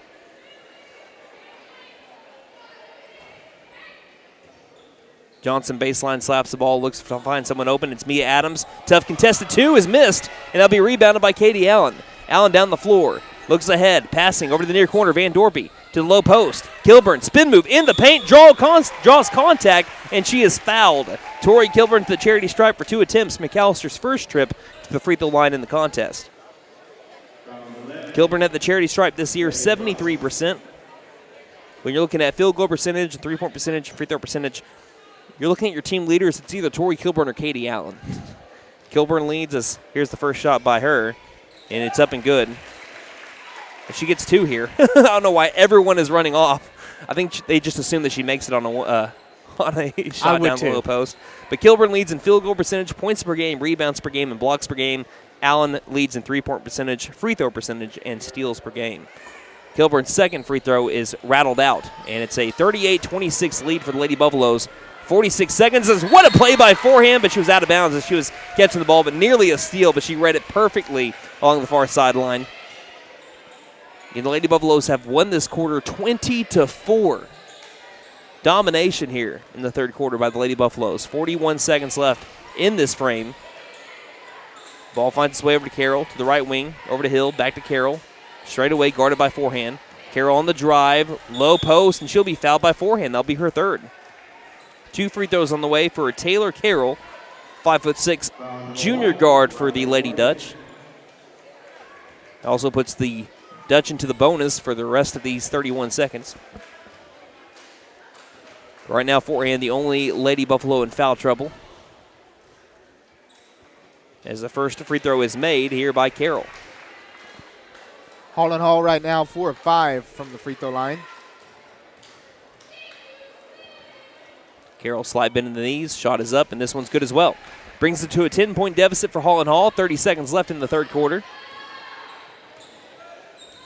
Van Dorpy dribbles right, looks inside, lobs it to the high post. It's tipped, but straight back over to Allen outside the perimeter. 20 seconds left in the third.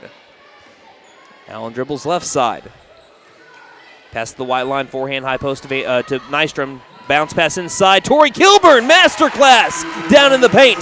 Scores with the left hand. She has scored 11 here in the third quarter. 4 seconds left in this quarter. Casper, step back, 3-pointer up, and it's airballed, rebounded by Nystrom, and that will be the end of the third. McAlester wins the quarter 22-6. Put those fours up in the air, Lady Buff fans. It's 40-28. You're listening to McAlester basketball here on Honda ATVs and side-by-sides have a rock-solid reputation. And now you can upgrade your adventure with incredible deals on Honda accessories. For a limited time, buy select new Honda ATVs and get up to $300 in free accessories. Just head to Vickers Power Sports at 1904 South Main. Honda accessory rebate offer is valid with purchase of new and unregistered 2024 and prior ATV, Pioneer, and Talon models. Check with participating Honda dealers for complete details.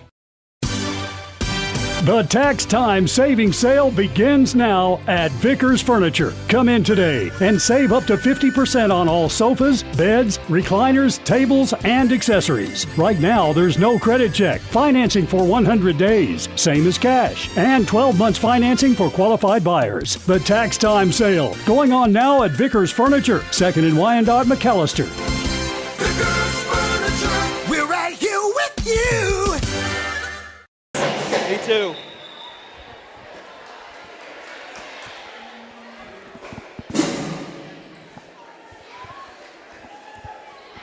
Great team basketball by the Lady Buffaloes led to them winning that quarter again 22-6. They're up by 12 against the Holland Hall Lady Dutch as we begin the final frame of this very important 5A4 district game. Left wing to the high post, back outside Van Dorpy, who was 3 of 3 from downtown in the third quarter. She'll try to feed it to the low post over to Kilburn, lobbing back out over to forehand. Forehand right wing to the left wing. Van Dorpy swing pass near corner. Kilburn contested 3. Didn't matter. Painted gold.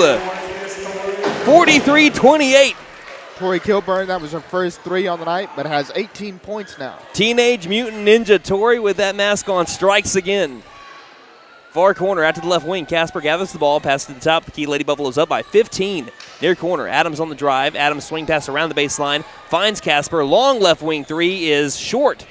Good box out by Lady Dutch. Gets the ball Johnson, but they're going to say she traveled in the low post. So give McAlester the ball. I don't know if I agree with that. But she was sitting down. Yeah, she was sitting down. I don't think there was much she could have done to travel there, but Lady Buffaloes are not going to complain. They'll get the ball. Van Dorpy dribbles left side. She'll pass out over to Allen, standing on the white line. About a minute into the final frame here. Forehand with it straight away, passing back over right side. It's wide, but taken back by Allen. Back to Van Dorpy. McAlester can slow things down. They don't have to be in a hurry right now. Just find the open shot. Nystrom trying to do so. Tries to feed it. Finds his way over to Kilburn. Back outside. Forehand left wing 3. Paint it cold. Remember the 3-point woes by the Lady Buffaloes? That seems so last year. 46-28. McAlester is up by 18. 6:33 left in the game. Right now they're shooting 41% from 3 with 7. They were 1 of 9 at one point. Low post, great play inside and driving all herself. Taylor Carroll to the low post to score to make it 46-30. There'll be a timeout called by Holland Hall. 6:22 left in the game. 16-point lead for the Lady Buffaloes here.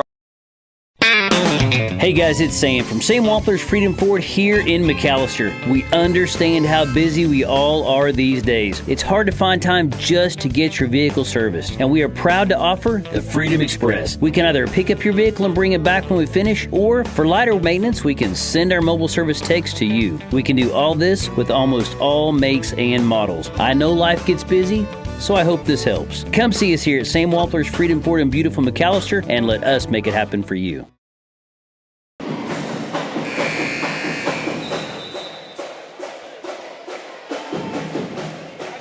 6:22 left in the game. Coming off of a three-pointer by Riley forehand on McAllister's last possession. We were kind of mentioning it, just discussing during the break. Riley is having a fantastic game tonight, offense and defense. She's been flying all around the place, just exuberating confidence right now for the Lady Buffaloes. Left wing, Van Dorpy passes between the rings over to Allen, to the high post to Kilburn. Kilburn on the drive, back outside near corner. Forehand, does she have another one? No, this one's a little bit off. Rebounded by Adams in the low post. And she's been playing cleanup duty right now. She's been fantastic for Holland Hall in the rebound category. The top of the key to the near corner. Long two-pointer, I believe, is up and too strong. Rebounded by Kilburn. And she was uncontested on the other side of the rim. She drives left side. Low look pass to the left wing. Allen takes a tough three as she was fading already to the left side as she was gathering the ball. And that'll give the ball back over to Holland Hall after another Mia Adams rebound. High post. Adams feeds it to the near corner. Carroll takes a spot at three. Carroll got it. She's got the last 5 points for Holland Hall, and that brings them within 13.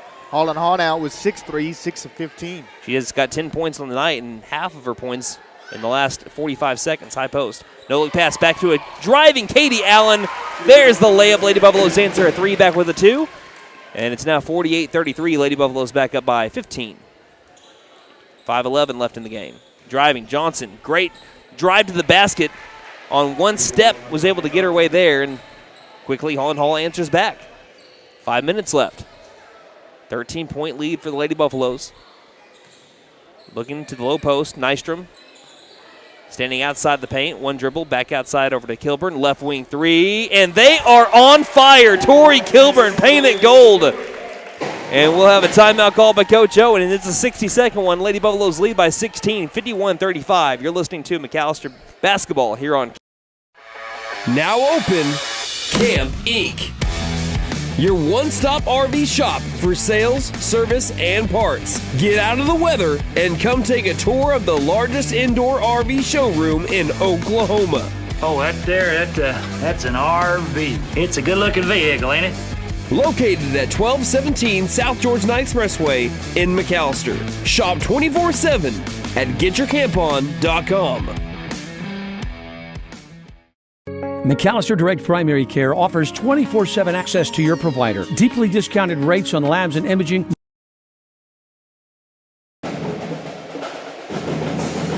.445 left in the game. The Lady Buffaloes strike once again from three. What are they from three right now, Wyatt? Again, they were 1 of 9 at one point. What have they done since that? Right now, from three, they are 8 of 20. That's good for 40%. Both teams shooting 40% from three right now. So since being 1 of 9, they have since gone 7 of 11. They're shooting 64% from three since starting off the game 1 of 9. That's pretty impressive. 4:40 left to go in the game. Lady Buffaloes lead by 16. As we have another three, this one's going to be missed by Taylor Carroll. She hit the last three as India Highshaw gets the rebound, throws it ahead, but it's going to be stolen. Stolen right back by Tori Kilburn. Kilburn takes it down the floor herself, stopping left wing, back outside over to Alberson. So new players on the floor for McAlester. It's Alberson, Kilburn, Allen, Lusnow, and Highshaw. Pass to the top of the key. Pass inside over to Highshaw. Highshaw, no-look pass. Back outside, far corner. Alberson spot up three. Oh, my goodness. When it rains, it pours. Avery Alberson, painted gold. Lady Buffaloes firing on all cylinders. That whole house is painted gold. There's not a single inch of the house left that is a different color than gold right now. 54-35. 3:50 left in the game.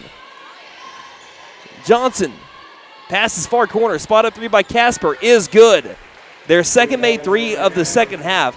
They were the ones that were firing on all cylinders from three in the first half. They had 5 made threes. McAlester, they have taken their mojo. High post, driving inside. Great look as it's going to be Kilburn with the assist to Rylan Lesnow with the finish. It's 56-37. Rylan Lesnow with a quiet 6 points right now. 3:20 left to go in the game. Near corner. Adams thought about the three, tries going baseline, dribbles around a couple of Lady Buffaloes to Casper. Casper takes a contested three. This one's a little short. Chase for the rebound. Lesnow's got it. Kilburn down the floor. Kilburn racing ahead of Johnson. Kilburn stopping to the left wing. Inside to Highshaw. Highshaw tries dribbling outside the paint. It's going to be ripped away by Johnson. Johnson passing ahead over to Casper. Casper's pulling up for the 10-foot jumper, and it's good. Ava Casper's a junior. I know Holland Hall is going to love having her back for her senior year. She is a fantastic player. Again, they don't have a single senior on their team. All these players should be back next year for Holland Hall. Bright future for this young team. Off a screen, Alberson for three. Painted gold! Are you kidding me? Avery Alberson, how many made threes in a row is that for the Lady Buffaloes? They cannot miss. 59-39 like their layups right now. Adams on the drive. Adams is going to be fouled at the high post with 2:25 left in the game. I haven't seen the entire Lady Buffalo basketball team or any McAlester team shoot this good as a collective unit in my time of calling for McAlester basketball, and I've been doing it since 2017. As we have a couple of substitutions, Kayla Johnson comes in. Bodie Nystrom, Tori Kilburn, Rylan Lesnow, Van Dorby's back on the floor.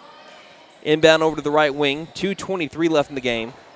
59-39. It's got to be that side of the floor, right? It almost has to be at this point. Casper trying to cross over Van Dorby. Does so. Takes a long two, I believe it is, and misses the shot. Great rebound by Johnson in the low post, guarded up by Lesnow, and she scores and one. Fantastic play by Micaiah Johnson of the Holland Hall Lady Dutch.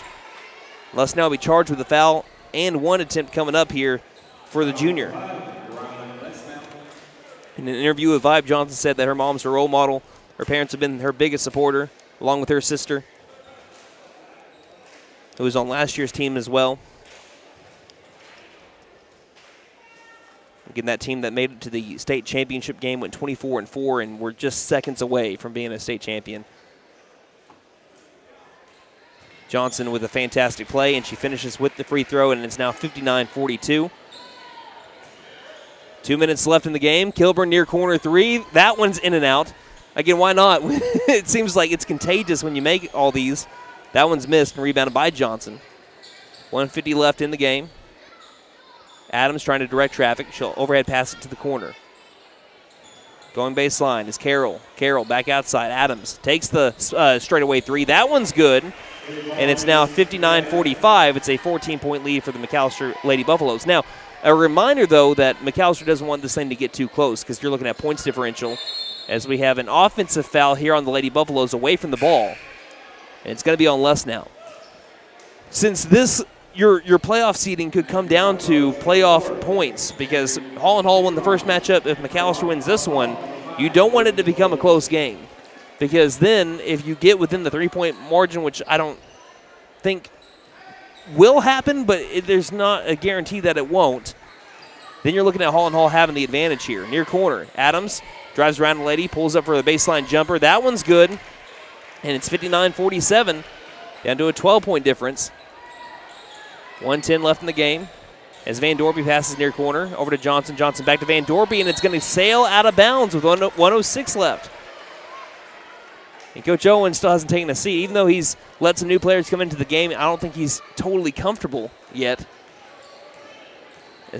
He'll be driving to the near corner. Mia Adams takes a spot up three. That one's good, and it's a 9-point game with still a minute left. From a 16 down to a 9, Van Dorpy down the far sideline. McAlester can hold the ball for a little bit here. Nystrom over to the right wing. Hands it back off over to Van Dorpy. Van Dorpy will be fouled by Ava Casper. They're going to need to foul quite a bit, though, to be able to get Lady Buffaloes to the line. As,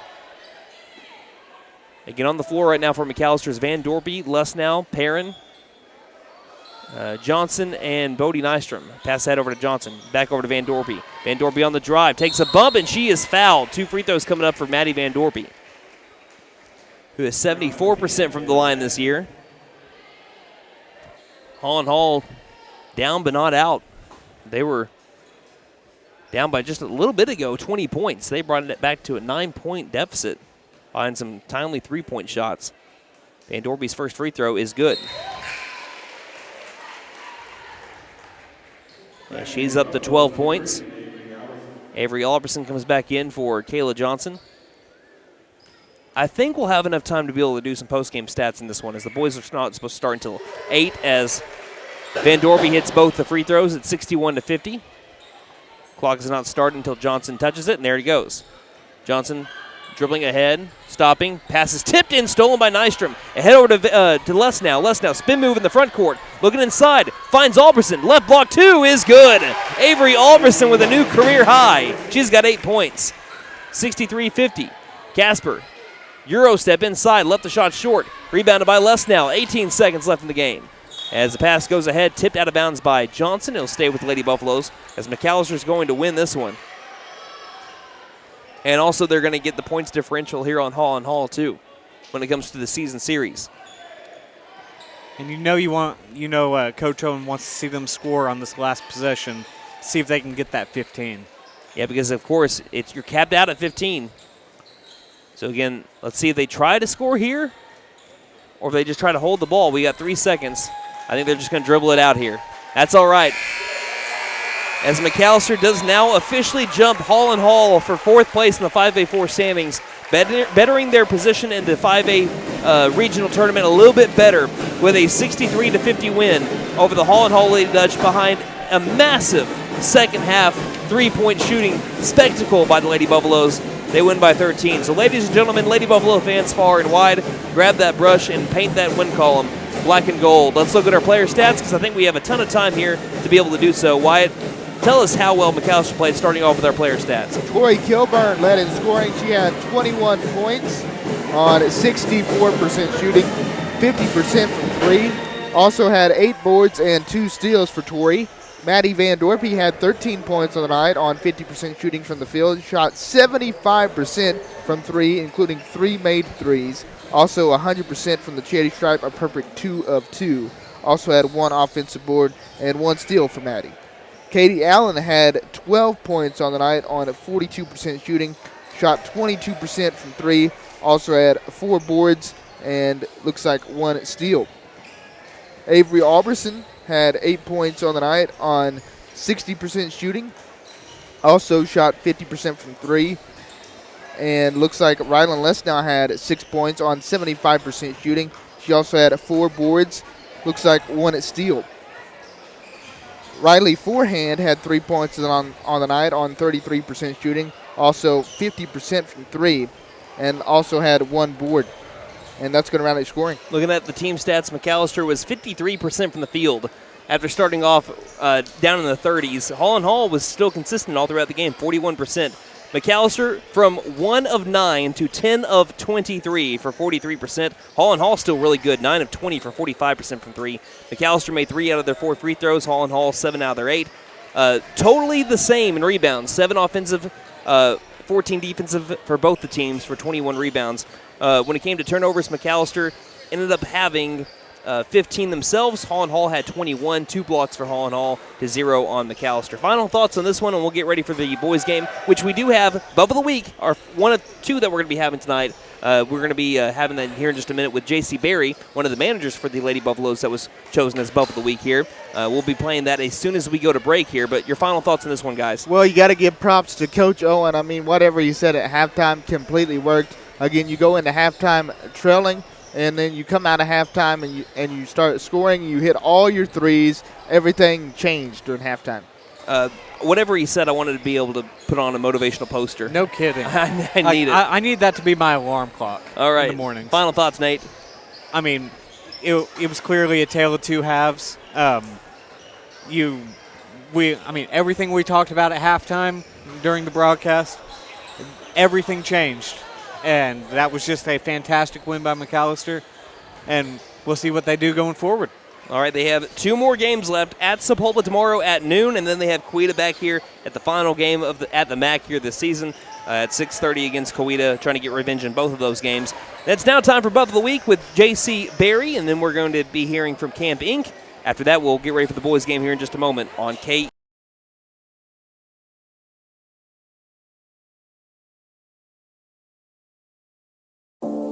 This is McAlester Boys Basketball Buff of the Week. This week's Buff of the Week is Senior Basketball Manager J.C. Berry, who won the award based on the topic of teamwork. J.C., what does teamwork mean to you? What teamwork means to me is just working together as a team. Not only me being a boys basketball manager for 4 years, but also playing volleyball my whole high school career too. I've just always made so many friends throughout the volleyball court, on and off the court. Me and my friends just talking, laughing. I just feel like me having that special bond with them makes us work together better as a team. Tell us how you became one of McAlester basketball's managers. My freshman year, whenever I was in art class, I had always been best friends with Adonis Hallman. He used to play on the team. Him and this girl named Aaliyah, she was a manager. They were complaining about how they didn't have enough managers and stuff. And I had been a manager for the girls in 8th grade. So I was like, well, do you guys need any more managers? And they were just like, yeah.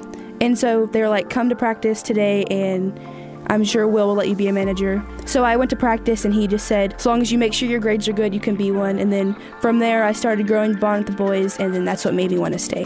What are some of your favorite moments from McAlester basketball during your time with the team? Whenever Tay Holloman dunked on Durant, and also when he dunked to close out the Ada game. And I believe last year when Cole Allen hit a 3, I think it was 63-66, and it sent us into overtime against Broken Bow, and then we won the game at Brumley. And just having the student section and the good environment that's right there on the court makes everything so much better. Now being a senior, do you have any advice for future McAlester basketball managers? Show up to everything and make sure to communicate to the coach if you're not going to be there. Thank you, JC, and once again, congratulations on being this week's Buff of the Week.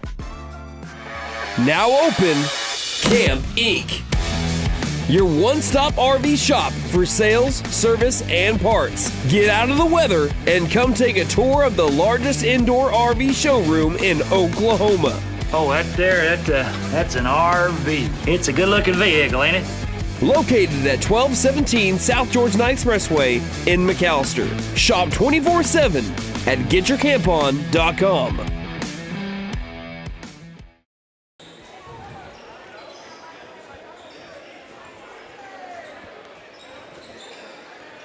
Welcome back to the MAC, where you just missed the Lady Buffaloes game in which they won a big pivotal district game against Holland Hall, 63-50. It's now time for the boys game, in which they take on the top team in 5A4, the Holland Hall Dutch. Let's go ahead and let's preview the McAlester Buffaloes first, who are 3-16 on the year, and head coach Mike Dooney's first year with the team. Looking at the game from last Friday against Will Rogers, it was a complete carbon copy of the first game with the Ropers. Close first quarter, Will Rogers pulls away in the second. McAlester makes up ground in the second half, but the Ropers pull it away in the fourth.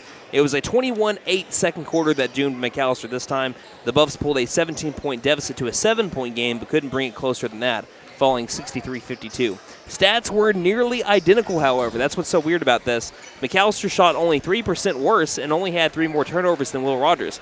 McAlester didn't take care of business at the free throw line, however, missing 11 on their way to a 42% shooting night from the charity stripe. Some key players in that game: Brandon Smith had 19 points on 42% shooting. He had 8 rebounds and 6 steals for the freshman back on Friday.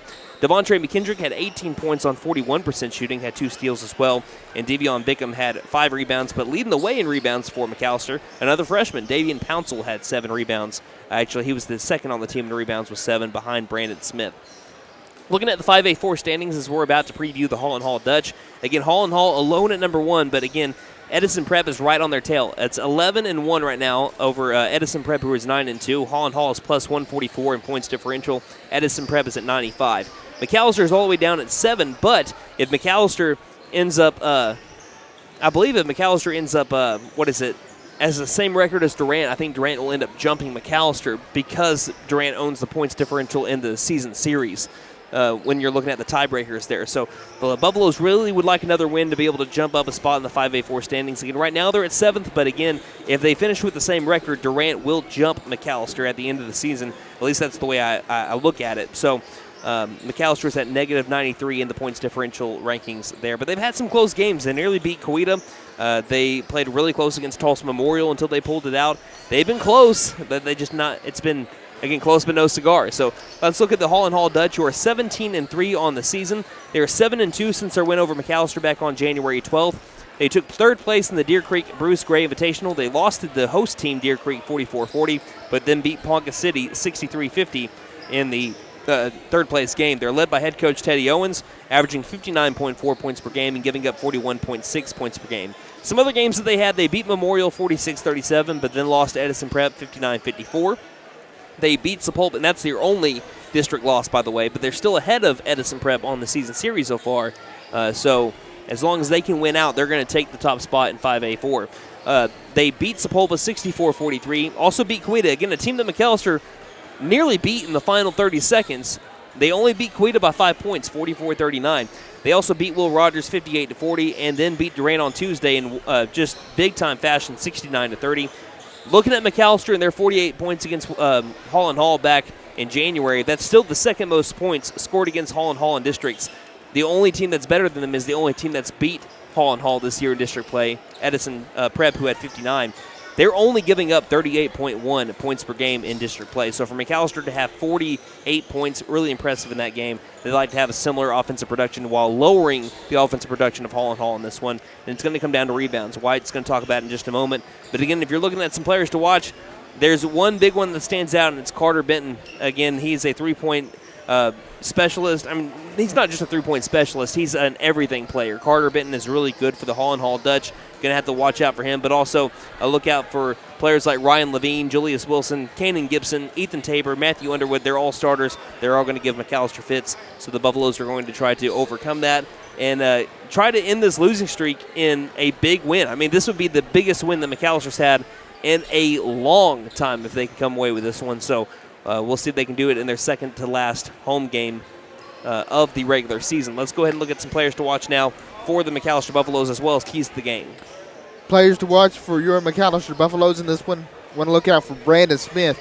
There weren't a ton of players that played well against Holland Hall last time out, but Brandon Smith was simply phenomenal. He scored a career-high 23 points on 69% shooting. Will have to play similarly tonight to beat the Dutch. Devontre McKendrick, 7 games in a row now, he has scored above his season average. He is in a rhythm right now that doesn't seem like it can be broken. However, the last game he scored below his season average was Holland Hall. We'll see how well he performs in this rematch. And Devion Bickham, he wants this one against Holland Hall in a bad way, and he's arguably the biggest key to making that happen. The Buffs were massacred in the rebound department last time out, 36-14, including 12 offensive rebounds for the Dutch to just 1 for McAlester.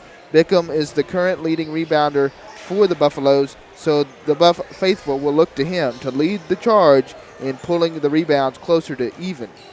All right, looking at some keys to the game now, which you just mentioned one of them. Yeah, we just mentioned our first key, pull the rebounds closer to even, plain, but not so simple.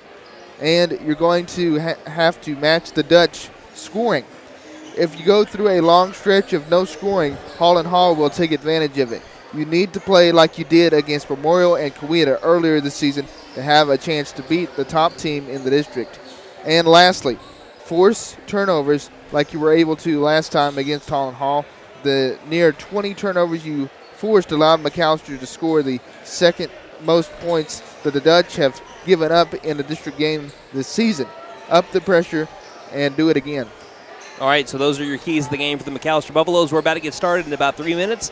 Once again, let us know where you're listening from or watching from on Twitter at Buff Sports Radio. Again, Twitter at Buff Sports Radio or Facebook.com/McAlester Radio underneath the picture that we posted not too long ago. Again, 3 minutes until we get started here on KNED.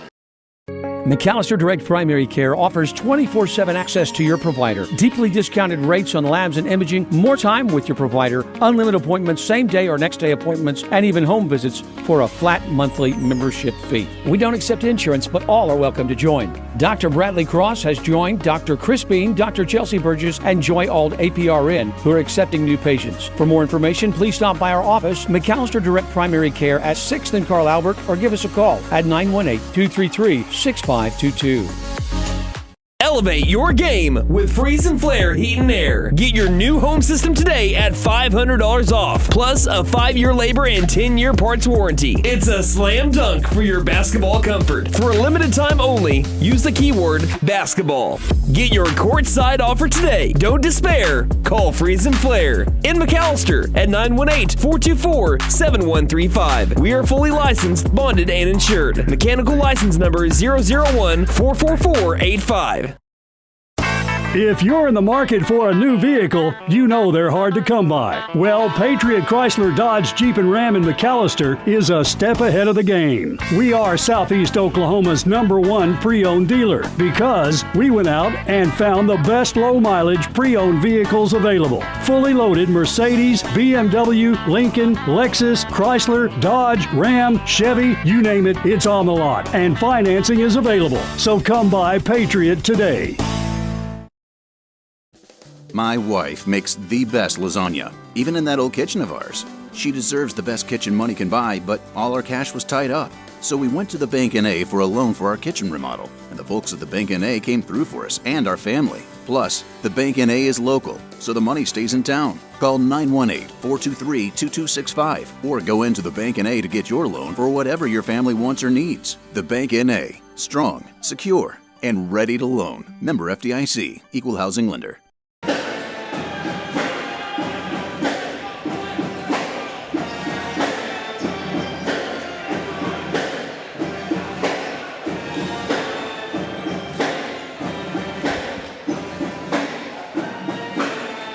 We're about to get started here with our starting lineups. The Holland Hall Dutch against the McAlester Buffaloes. Boys' turn as the Lady Buffaloes won 63-50 just a moment ago. Let's turn it over to Mr. Larry Barnett for the starting lineup, starting off with Holland Hall. Here's the starting lineup for Holland Hall. Number 0, Ryan Levine.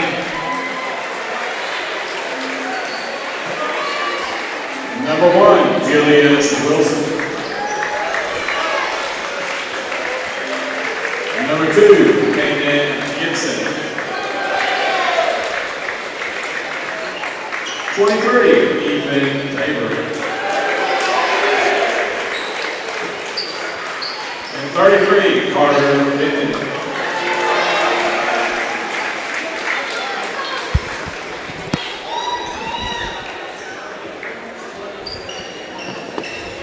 Here's the starting lineup for your McAlester Buffaloes. Number 0, Mr. Devontae Lugiri. 2, Brandon Smith.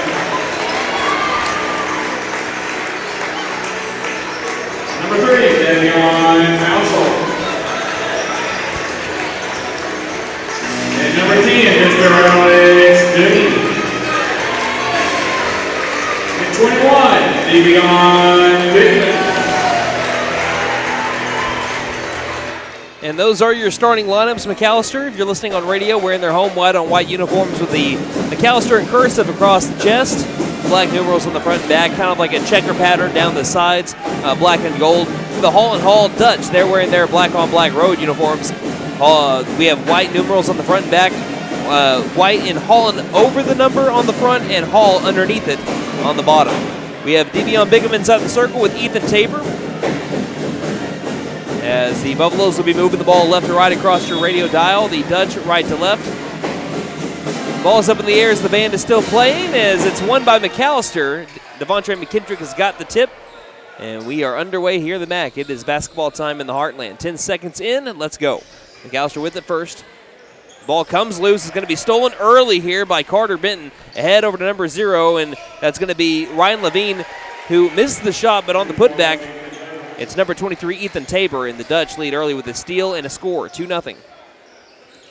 Left wing, Smith trying to cross over a man. Can't handle the ball, and it'll roll out of bounds. Last touched by Smith. So 2 possessions, 2 turnovers by McAlester. As it'll be Dutch basketball, Levine taking it down the floor. Guarded up by Smith. Bounce pass over to the left wing. Looking inside, wide open, reverse layup. Quickly scoring Julius Wilson. And the Dutch, 2 possessions, are able to score 4 points, and also 2 possessions from McAllister's offense get the turnovers to lead to those points. They'll press against McAllister's offense. McAllister beats it with the cross-court pass, but Dooney can't handle the pass. A 3rd steal in a row. Carter Benton steps into a 3 left wing, and it is nothing but nylon. Carter Benton makes it 7-0 as McAllister's blinked, and they're down by 7. Dooney on the drive. Stops baseline, double teamed. Lost the ball, gathered back by Smith, and he's going to have his feet taken out from underneath him. I believe there will be a foul here as one of the coaches for Holland Hall tried standing up to say something, and then the official said, sit back down. I think they're just going to say went out of bounds last, so there's no foul here. It'll just be McAllister basketball. Smith will lob it out over to Pouncil. Pouncil, right wing. Dribbles inside, spin move in the paint on Benton. Back outside over to Smith. Right wing 3 is in the air and off. Off the back iron, high rainbow bounce. Benton climbs the ladder and snags the ball. He'll take it down the floor, guarded up by Pouncil. Races past him towards the rim. Benton for 2, left it 2 off to the right side. Rebounded by Pouncil in the low post. First stop by McAllister's defense so far today. It's 7-0 Dutch. Good crossover move. Devontre McKendrick in the paint. Can't get the 2 to go. Offensive rebound, Devion Bigum, who scores and 1. Devion Bickham, the offensive rebound to keep that one alive. McAllister only had 1 offensive rebound the entire game against Holland Hall back in January. Well, they already had their first here in the first minute and 40 seconds. Team down 7-2. Bickham's free throw is off the back iron. Rebounded here by the Dutch, and they quickly pushed it over into the corner. Benton guarded up well by Devontre McKendrick. McAllister was not slow getting to the side of the floor as we have a steal here by Bickham as the ball finds its way into his hands after a couple of tip passes. McKendrick on the drive, trying to go with a tough 2 that's going to be too strong, and we'll have a foul called. This one will be on the floor, and I believe it's going to be on the Dutch. And it will be on Ryan Levine. That is his first foul, team second. 7-2 McAllister down, 6 minutes left in the first. Smith trying to find someone open, has to clear it on out over to Bickham straight away. Bickham hands it off over to McKendrick. Works between the rings, hands it off over to Smith. Smith crosses over Wilson, but has to backpedal up. The right wing over to Pouncil. Pouncil stops right elbow. Pouncil backs up Benton, and there'll be a travel. Yep, move that back pivot foot, and it'll give the ball back over to the Dutch.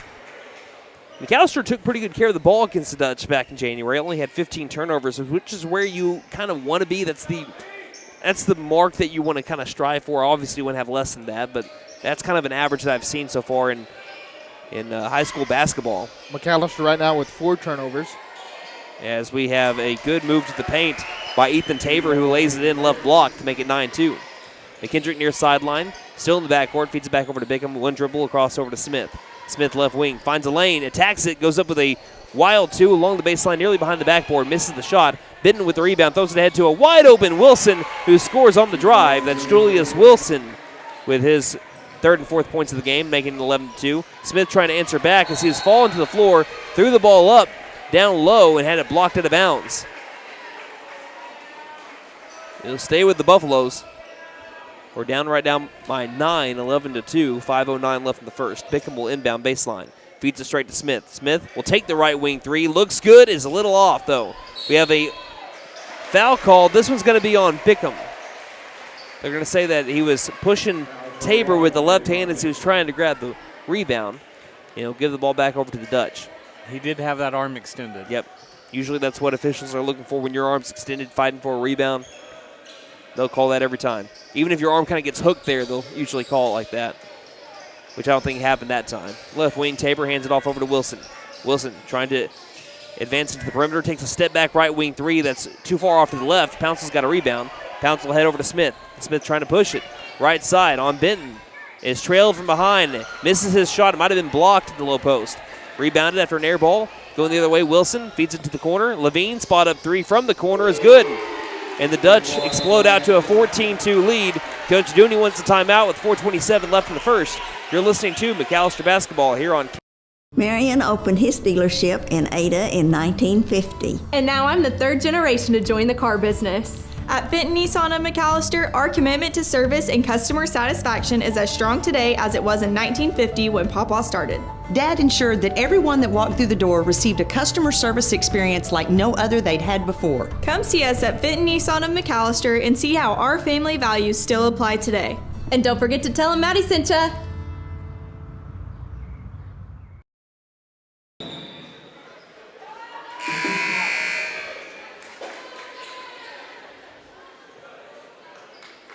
Welcome back to McAlester, Oklahoma, as the Holland Hall Dutch are off to a very hot start. Lead 14-2 over the McAlester Buffaloes, 4:27 left in the first.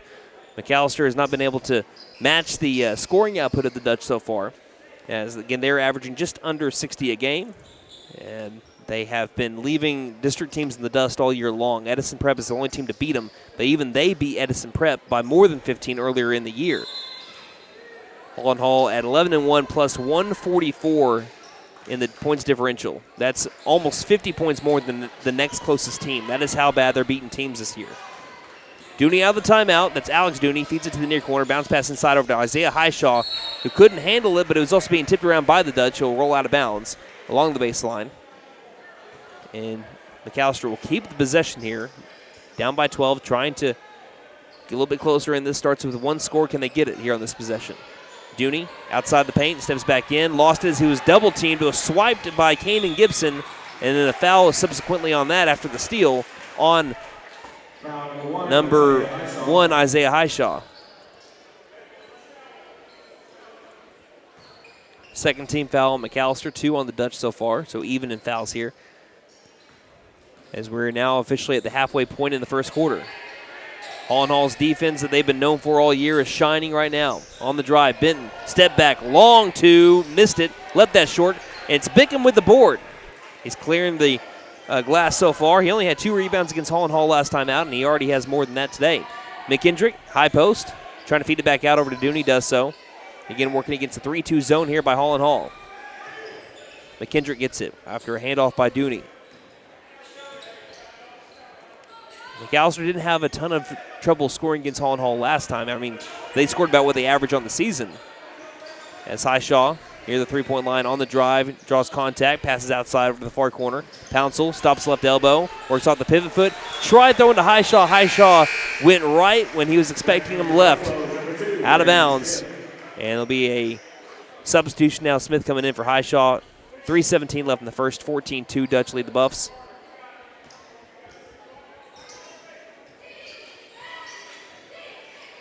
Bounce pass top of the key. Out to the left wing is Gibson with the cross-court pass to a spot-up Levine far corner 3 that's off. Another offensive rebound here by the Dutch, this time by number 23, Ethan Tabor. Over to Gibson on the drive, trying feeding it back over to Tabor baseline. Back outside, over to Wilson. Wilson pulls up for the long 2, missed it back iron. As it's Pouncil with the rebound, throwing it head over to McKendrick. McKendrick trying to cross over Levine. Into the paint he goes. Yep, traveled. Made the shot. Again, he's almost automatic from inside the paint. But he, again, took an extra step inside of it to be able to give the ball back to the Dutch. Yeah, I think that's incredible. Despite Devontae McKendrick not being a big, again, he's when it even comes to guards, he's on the shorter side of the the guard height when you're looking across 5A basketball. He is so good from inside the paint. It is insane. Looking at Devontae McKendrick, right wing three. And speaking of so good, Carter Benton is so good from everywhere on the floor. Nails the three to make it 17-2. 2:20 left in the first. Left wing Smith over to McKendrick. Again, looking at McKendrick one more time. Again, he averaged a little under 3 points a game last year. He has upped his points per game in just one season to 12.2. As we nearly had a steal, we do have a steal here. They throw it ahead, and they give the ball nearly right back up. They do, and now a steal by Dooney. Dooney over to Bickham. Bickham low post. Turn around, jump shot from inside the paint. He scores, and he's got all 4 points for the Buffaloes right now. And now quickly to the other side of the floor as we're just running back and forth. We have a foul on McKendrick in the low post, which will send number 1, Julius Wilson, to the free throw line.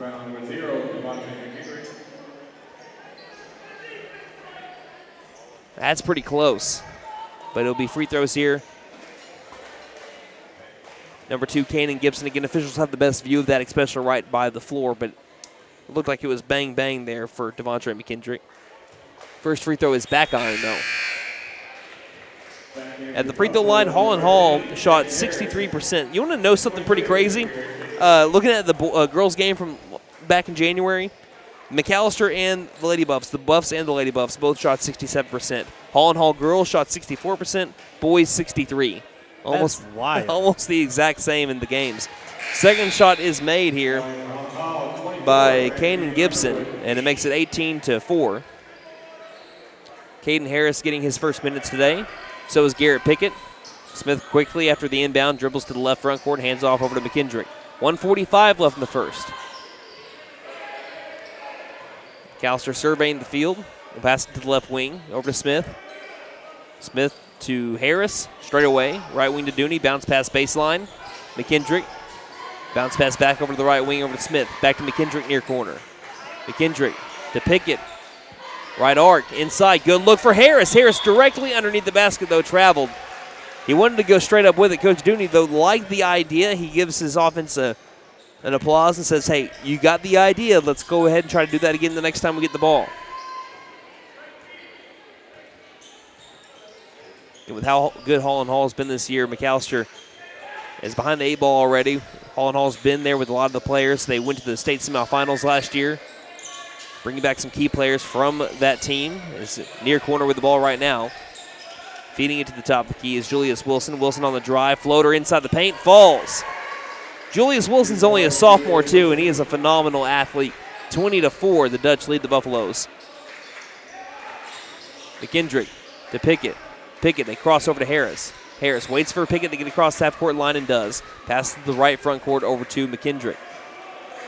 Final 36 seconds in the first. McAlester down by 16. McKendrick dribbles outside the three-point line, feeds it over to Smith. Smith back over to McKendrick. Far corner three up by Devontae. Airballs it. And not being able to snag it is Pickett. He thought he was being held on the left arm. He wanted a foul call, but he will not get it this time. As Bickham and Pouncil come in for Dooney and McKendrick.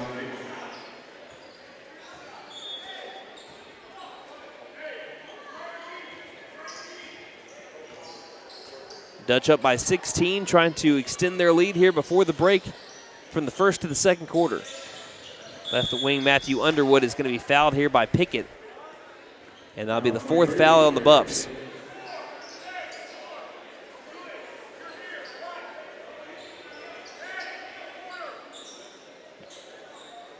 Near sideline, it'll be Ryan Levine to inbound it in front of the McAlester bench. They'll lob it to the low post.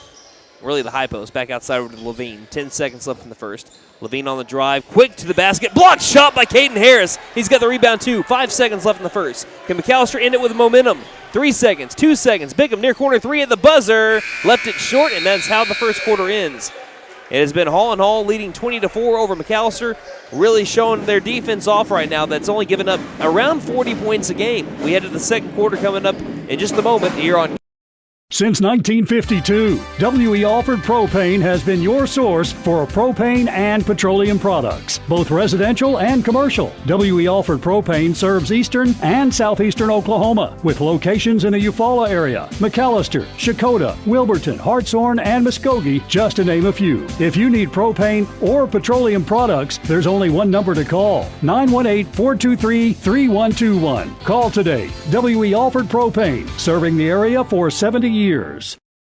Honda ATVs and side-by-sides have a rock-solid reputation, and now you can upgrade your adventure with incredible deals on Honda accessories. For a limited time, buy select new Honda ATVs and get up to $300 in free accessories. Just head to Vickers Power Sports at 1904 South Main. Honda accessory rebate offer is valid with purchase of new and unregistered 2024 and prior ATV, Pioneer, and Talon models. Check with participating Honda dealers for complete details.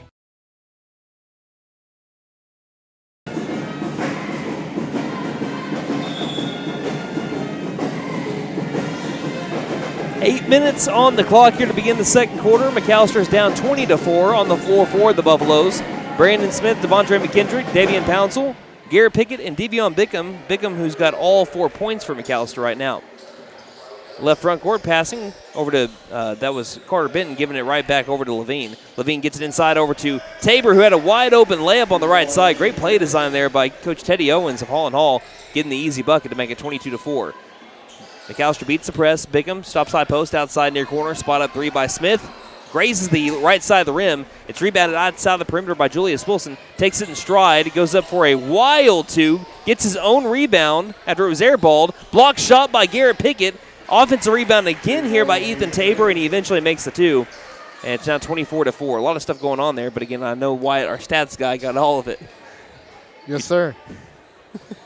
Left front court, McAlester down by 20. High post. Trying to pass it inside. It's tipped out of thin air and taken back by Underwood.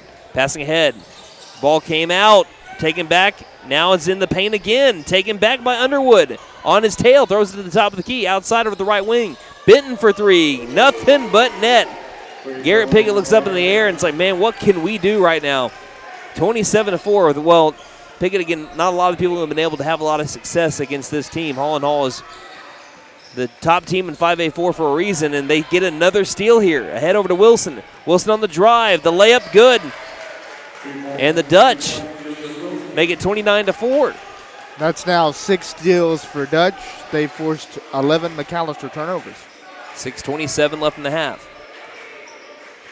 As you blink in, it's a 9-point second quarter already. They've scored 9 within a minute and a half. Pouncil far corner. McAlester just hasn't had a lot of open looks right now. After having some success scoring at Holland Hall, like I said, 48 points, the second most scored by a 5A4 district opponent this year against Holland Hall. They've still only mustered up 4 points here as we have a travel along the right elbow by Davian Pouncil. And now Dooney, Highshaw, and Harris come in. Checking in for Pouncil, Pickett, and Bickham. It's been 4 points in all Bickham.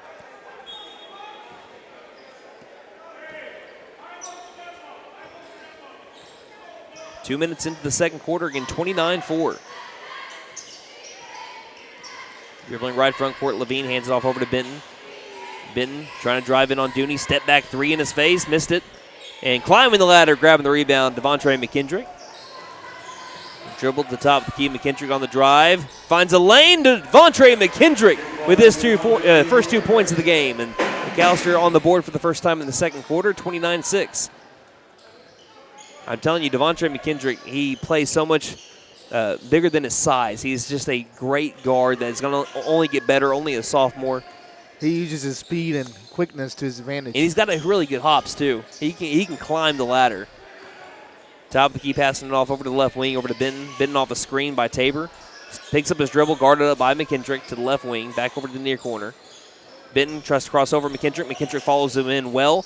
Has to pass it out to the right wing. Bounce pass to Levine. Thought about the left wing three. Dribbles inside. Floater is over Highshaw. Misses the shot. We have an offensive rebound, and Underwood throws off the top of the glass. Another offensive rebound and a foul on McAlester. Buffalo's having a hard time ending these possessions. Yep. Holland Hall right now with 6 offensive boards. Foul was on Highshaw, his second. And at the line, shooting 2, Ethan Tabor, the 6'4" junior. First free throw's no good. Gotta love the McAlester band. I don't know if anyone could hear that.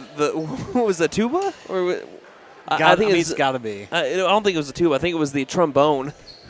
Did the wah wah over here to the right. Misses the second free throw. Brandon Smith got the rebound. Driving in, Dooney tries to feed it off over to Harris. Harris can't handle it, and it's out of bounds. Last touched by the Buffs. That's a new one. I've never heard that one from the band before. That threw me off guard.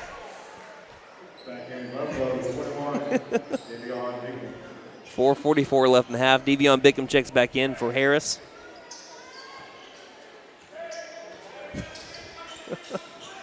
Levine to the right wing, throws it back to the top of the key. Benton takes a open three but misses. Rebounded by McKendrick along the far sideline. McKendrick across the half-court line. The pass right wing, Smith takes a wide open right wing three that's a little short again. Buffaloes have not hit from three yet. Passing ahead, finding an open man, stopping quickly in the low post is number 3. That's Bo Barnes with his first 2 points. And it's 31-6, Buffaloes trail. Smith will call out the play, standing on the white line about halfway through the second quarter. Tries to pass it to high post to Bickham. It almost is stolen, but he'll pick it up, take a shot from just beyond the free throw line. Tries chasing down the rebound, but fouls Benton in the process. That is McAllister's second team foul of the second quarter. I believe that's Bickham's second foul, too. Yes, that is his second. Getting on the floor, Dooney, Smith, Pouncil, Bickham, and McKendrick. McAllister right now with, that is, 3 freshmen, a sophomore, and a junior. And we have a foul at the top of the key. It's going to be an offensive foul here on the Dutch. Or no, they're going to call it on McAllister. It's going to be on Devion Bickham. It's his third. I thought he was pointing to the other side, so I thought it was an offensive foul, but that was just him pointing to who delivered the foul. So now Bickham's got to sit after he's got 4 out of your 6 points, and he's also been your main rebounder. He's going to have to sit. Coach Dooney asks Bickham, what did you do? And he talked about there's some elbows here, and then Dooney says, okay, yeah, I get it. Lob to the near corner on the bounce. Grabbing is number 5, Julian Wilson. We have a Julian and a Julius. This one's Julian driving to the near corner. Cross-court pass over to the right wing. Over to Julian, left wing. Julian guarded up by Pickett. Has to stop left elbow and get it back out straight away over to Gibson. Gibson jab step, left side. Pass to the near corner to Underwood. Underwood swings it back over to the near corner to Gibson. Up for a tough 2. Missed the shot. Rebounded by Pouncil. Pouncil down the floor. 2 on 3. Pouncil up for 2. He drew contact. No shot made, but free throws on the way here for the freshman Davian Pouncil.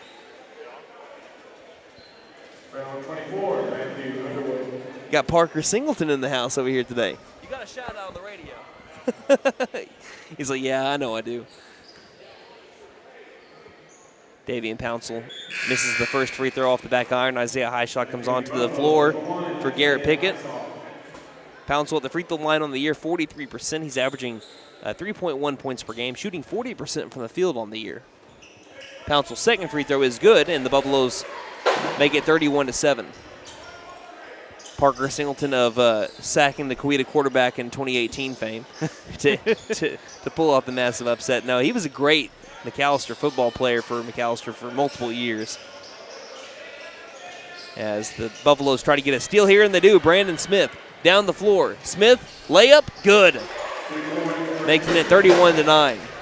Brandon Smith with his first 2 on the night. McAllister slow getting back, as on the other side, Julian Wilson makes the layup to make it 33-9, getting those 2 points right back.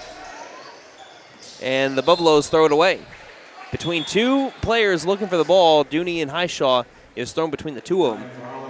But no, going back to Parker just real fast. Parker was, I don't have favorites, but he was one of my favorites. I loved and especially well after graduation, he's still one of McAllister Radio's best listeners. And he let us know it on Twitter, too. Top of the key to the left wing. Parker's a great guy. Straight away, Julian, left wing to the corner. Spot up 3 up by Bo Barnes is nothing but net. And the Dutch are putting it on the Buffaloes, 36-9. Yeah, that's now the Dutch's 5th made 3. Dooney tried driving. Ball came stripped loose and stolen again by Tabor. Tabor over to Gibson to the near corner. Julius Wilson for three. That one's off the back iron. We have an offensive rebound again around the world to the left wing. McAlester getting just massacred on the glass once again against the Dutch. Right wing into the corner. Spotted three by Julian Wilson. Rims out. Tabor offensive board, and the putback is good. And what's really going to be great for the Dutch, and they're watching this team and seeing how good they are, as it's 38-9 right now. They bring back every player. So we have a straightaway three by Brandon Smith that's off to the left. Rebounded, throwing it ahead over to the right wing. Inside, Tabor takes a tough two, misses the shot, rebounded by Highshaw. What's really good for the Dutch, if you're looking at it from a Dutchess fan perspective, they only have one senior on the team. As we have a left wing McKendrick three that's back iron. High, and getting it is Julius Wilson. And that is Carter Benton, one of the best players, if not the best player on the Dutch team. All these other guys are really good too. Tabor gets the rebound after a missed shot, but he misses the shot in the process and then fouls Highshaw after Highshaw came down with the board. As Riley Calistro checks in for McAlester, so does Jackson Duff. You're looking at Buffs of the Week. Jackson Duff was McAllister's Buff of the Week last week. We're about to have our second Buff of the Week. You already heard from J.C. Berry. Riley Calistro was also a Buff of the Week for McAlester this past week based on the keyword of opportunity. You're going to be able to hear from him in just a moment. My interview with Calistro in about 54 seconds when this is over. Callistro's currently got it to the left wing. Pouncil left wing three is up and good. Davian Pouncil matches his number, painting it gold. Buffaloes hit their first three of the first half and trail the Dutch still 38-12 though. Julius Wilson works off a screen by Benton. Stopping right wing inside, two is up by Tabor and good. Tabor has had a fantastic first half, 12 points. As it's now 40-12, Holland Hall leads. McKendrick white line, looks left, drives, has the shot blocked at the high post by guess who, Tabor. Pouncil's got the offensive rebound. He picks up his dribble inside the three-point line, gives it off to Calistro with 13 seconds. Calistro dribbling left. Stopping, feeds it to the top of the key, throws it straight to number 2, Kanan Gibson, with 7 seconds. So goes up for two and is fouled by Pouncil. 2 free throws on the way here for the Dutch. That's just Pouncil's first foul. Kanan Gibson, 5'10", sophomore. We talk about how young McAlester is, but again, you're looking at the Dutch. They started 2 sophomores today. Yeah. They're going to be really good for years to come. First free throw is good. Smith checks in for the final 6 seconds. In for Calistro. 41-12.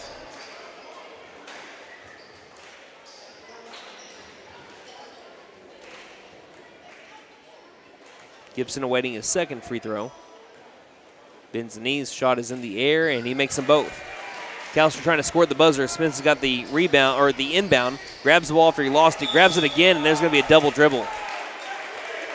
Was trying to speed his way down the floor and also guard it at the same time. Couldn't control it. And now the Dutch have a chance at a buzzer beater here with 1.5 seconds left. Inbounds low post. Tabor for 2. Tabor is fouled hard and 1 at the buzzer.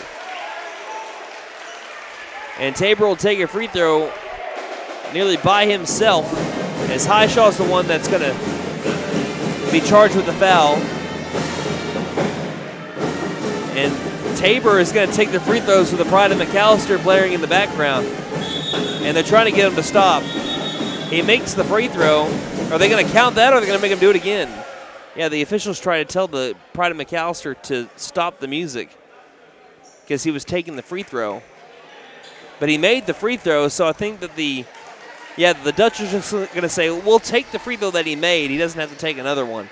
So that's how we end the first half, 45-12 Dutch, all Holland Hall Dutch here, as we'll look at some halftime stats when we return. But first, we're going to hear from, again, another Buff of the Week. We just mentioned it a little bit ago. Riley Calistro was this week's Buff of the Week, as well as J.C. Berry. We heard from Berry earlier. Let's hear from Calistro. This is McAlester Boys Basketball Buff of the Week. This week's Buff of the Week is Riley Calistro, who won the award based off the topic of opportunity. Riley, tell us why you were picked as this week's Buff of the Week based on the topic of opportunity. Coach putting his faith into me, like believing in me, trusting me when he needed me most, and I was ready for it when he called my name. What was your introduction to the game of basketball? Did it happen at an early age, or did it come a little bit later on in life? I started around like 8th grade when Will came here. Will got me into like really into basketball, and if it really wasn't for Will and Coach Dooney and stuff, like I wouldn't really be into the sport like I would be right now. Being a part of the upcoming graduating class, what are some of your plans after graduation? Welding school, possibly Tulsa Welding School, and if not, go get a business degree if that doesn't work out. And being a senior, do you have any advice for some of the younger players on the team and any players that are going to enter the program in the future? Like my word of the week that I got, opportunity, when like your coach, teacher, your boss, when you're at work, tells you they need you to do this, they need you to do that, always be ready. You never know when it's going to come, but when they call your name, you need to be ready. Thank you, Riley, and congratulations on being this week's Buff of the Week. Now open, Camp Inc., your one-stop RV shop for sales, service, and parts. Get out of the weather and come take a tour of the largest indoor RV showroom in Oklahoma. Oh, that's an RV. It's a good-looking vehicle, ain't it? Located at 1217 South Georgia Expressway in McAlester. Shop 24/7 at getyourcampon.com.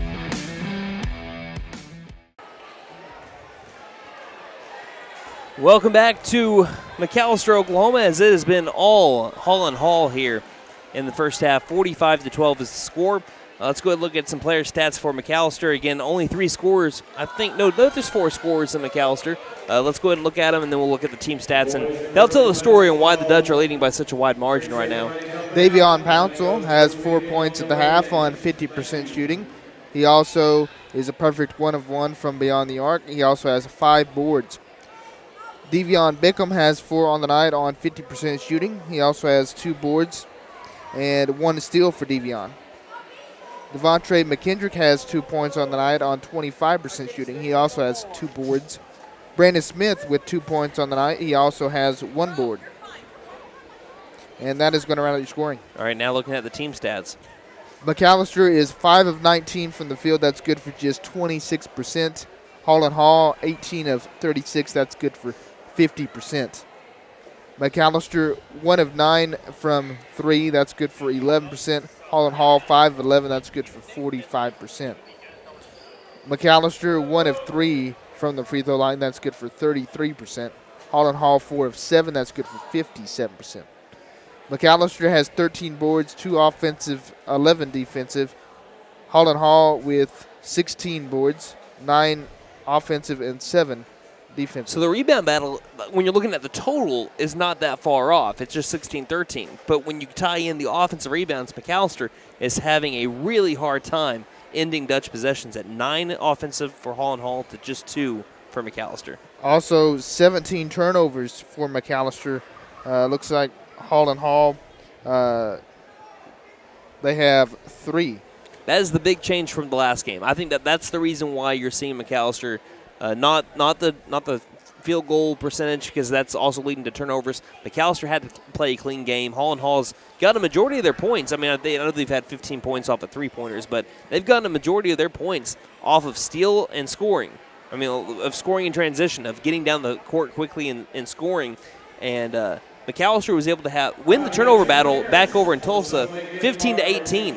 They have 2 more turnovers in this first half than they had the entire game against Holland Hall back in Tulsa. McAlester has not taken good care of the ball. It has led to the Dutch being able to score in transition, and also the Dutch taking way better care of the ball than they did back in Tulsa with only 3. That is the biggest difference I'm seeing in this game compared to the other one. And each team with 2 blocks apiece. All right, so I think it's pretty simple. For me, what my key to the second half is, you've got to take better care of the ball. It comes down to that. Or if you're gonna again turn the ball over, hopefully not as high of a volume in the second half, but if you're gonna turn the ball over, you need to be able to force turnovers in the Holland Hall and get yourself some fast break points too. Yeah, I couldn't have said it better myself. You got to take better care of the ball, but also too, you got to end possessions. Again, 9 offensive boards for Holland Hall to McAllister's just 2. We're always leaving you with crumbs, Nate. What do you want to see McAlester do in the second half? I mean, it's hard to end possessions when they end in made shots. Yeah, that's true. That's very true. I mean, they shot 50% from the field in the first half. There's not a lot you can do when a team is playing this well and shooting that well from the field, but you just like to see McAlester maybe close out a little bit more, box out a little bit on the rebounding, and like you guys already touched on, cut down on the turnovers and see if you can't force a little bit more in the second half. Well, I was going to mention this. Their shortest players on the team, and I mean on their roster, are 5'10".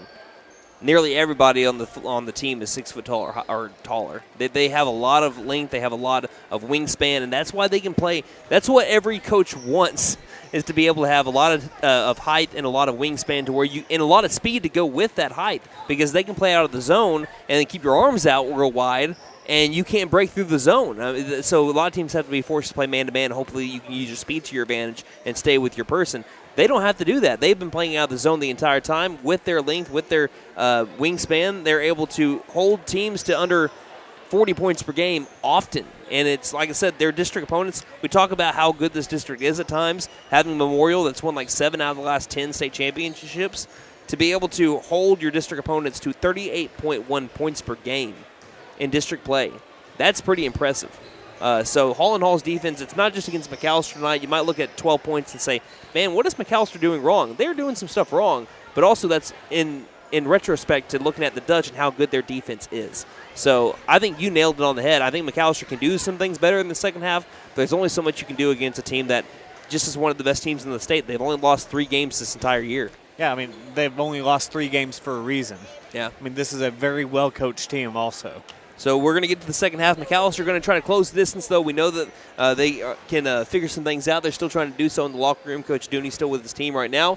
We'll see when they break and get over towards the court. We're going to be having the start of our second half coming up in just a moment. Again, the Buffaloes trailing the Dutch 45-12 here on. The tax time saving sale begins now at Vickers Furniture. Come in today and save up to 50% on all sofas, beds, recliners, tables, and accessories. Right now, there's no credit check, financing for 100 days, same as cash, and 12 months financing for qualified buyers. The tax time sale going on now at Vickers Furniture, 2nd and Wyandotte, McAlester. Vickers Furniture, we're right here with you. Hey guys, it's Sam from Sam Wampler's Freedom Ford here in McAlester. We understand how busy we all are these days. It's hard to find time just to get your vehicle serviced, and we are proud to offer the Freedom Express. We can either pick up your vehicle and bring it back when we finish, or for lighter maintenance, we can send our mobile service techs to you. We can do all this with almost all makes and models. I know life gets busy, so I hope this helps. Come see us here at Sam Wampler's Freedom Ford in beautiful McAlester, and let us make it happen for you. Now open, Camp Inc. Your one-stop RV shop for sales, service, and parts. Get out of the weather and come take a tour of the largest indoor RV showroom in Oklahoma. Oh, that's an RV. It's a good-looking vehicle, ain't it? Located at 1217 South Georgia Expressway in McAlester. Shop 24/7 at getyourcampon.com.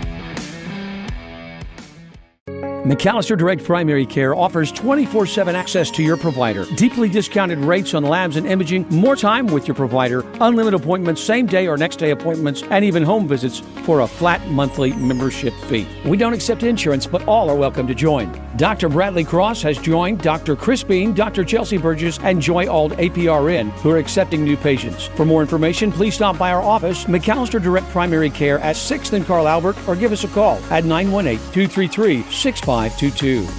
Elevate your game with Freeze and Flare Heat and Air. Get your new home system today at $500 off, plus a 5-year labor and 10-year parts warranty. It's a slam dunk for your basketball comfort. For a limited time only, use the keyword basketball. Get your courtside offer today. Don't despair. Call Freeze and Flare in McAlester at 918-424-7135. We are fully licensed, bonded, and insured. Mechanical license number is 001-44485. About to begin the second half. The McAlester Buffaloes trail the Holland Hall Dutch 45-12. As the Pride of McAlester will play for just a minute to be able to begin the second half. As it's Devontre McKendrick, Brandon Smith, Devion Bigham, Alex Dooney, and Davian Pouncil on the floor for McAlester to start the second half. And we're underway. On the left side of the half-court line, again, we mentioned it during the girls' game, as we have a alley-oop attempt that's going to be intercepted, stolen by Julius Wilson, intended for, I believe that was Devion Bickham on the other side. Carter Benton takes the right wing three and is back ironed. Rebounded by Smith. I'm going to finish my thought that I had just a minute ago in just a second. Far corner Bickham. We talked about how the Lady Buffaloes saw the left half of the half-court line be way more in their favor than in the first half, as they made 8. As we have a right wing three that's missed by McKendrick, rebounded by the Dutch, throwing it ahead. Tracking it down along the baseline is Kanan Gibson. Inside, stolen by Smith.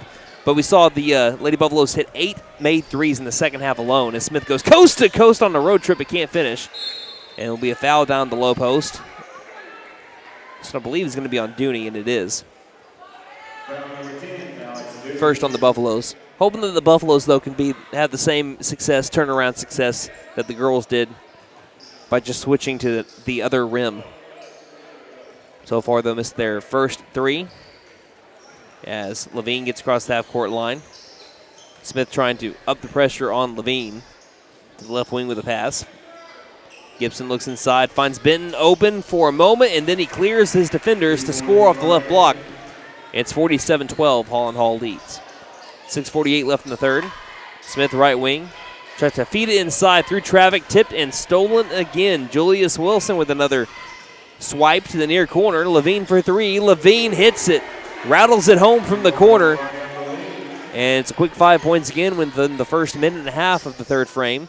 50-12, McAlester is down. McKendrick picked up his dribble, needs to find someone open. He's in a ton of trouble, has to bounce pass over to Bickham. Bickham outside over to Smith. Due to Holland Hall's tough defense, McAllister's just not been able to find a lot of success offensively. Driving in, McKendrick floater is up and back iron. Getting high shots that McAlester usually makes, high percentage shots, or just shots that they make look easy is not coming easy tonight. Benton sidesteps to the left, misses a 3. Offensive rebound by Tabor as he backs up Pouncil, spins and scores to make it 52-12. And again, it's all because of the height advantage. Across the board, too. Yes. I mean, they just have height at every position. Like I said, their shortest players are 5'10".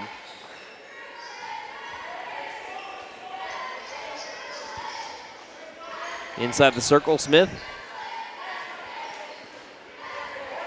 But the speed and the agility and the hops to be able to go with it. Right wing 3, Smith draws a foul, and he hits the 3. Painted gold, Brandon Smith.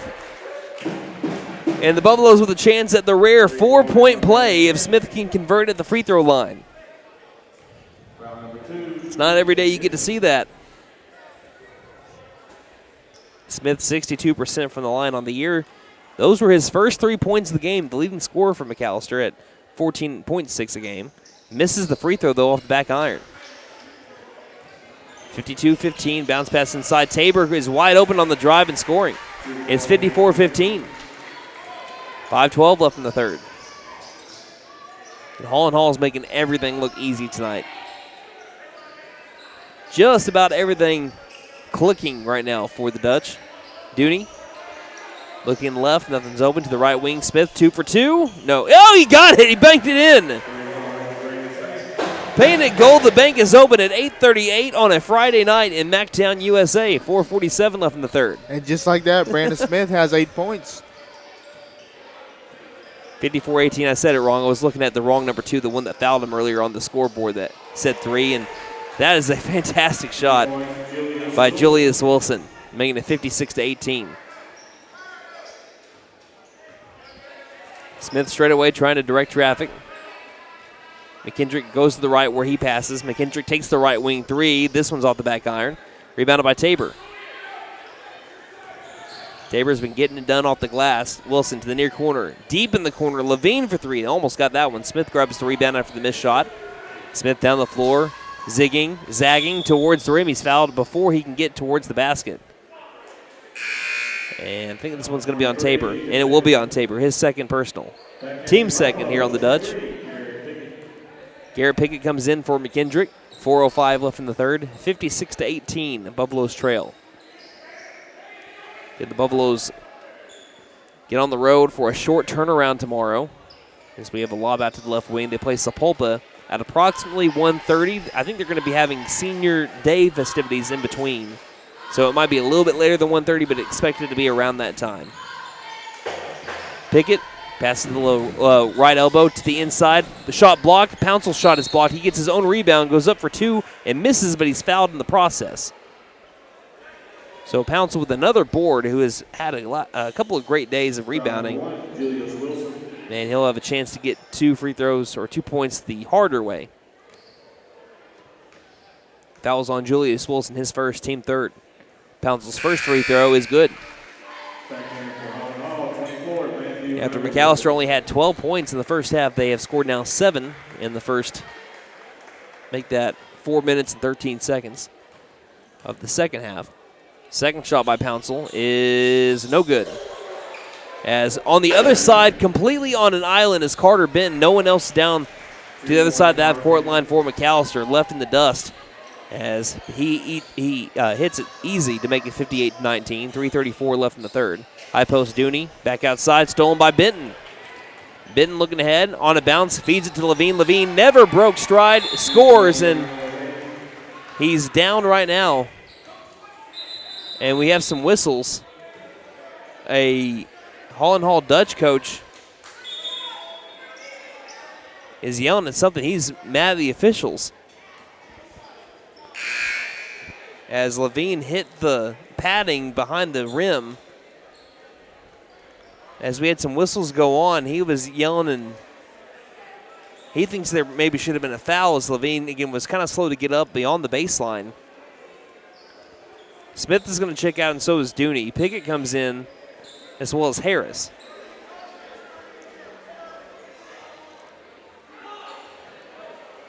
But he is livid. The official's trying to get the coach to calm down, which is, I'm assuming, the head coach, Teddy Owens.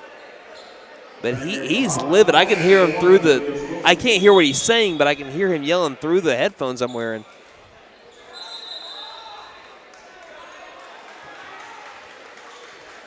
And Levine will check out after that. So Highshaw and Pouncil and Harris, Pickett, Bickham on the floor for McAlester. Left wing, Pickett gets the baseline to Bickham. Bickham tries driving in, and he'll be wrapped from behind, and there'll be a foul on Tabor here.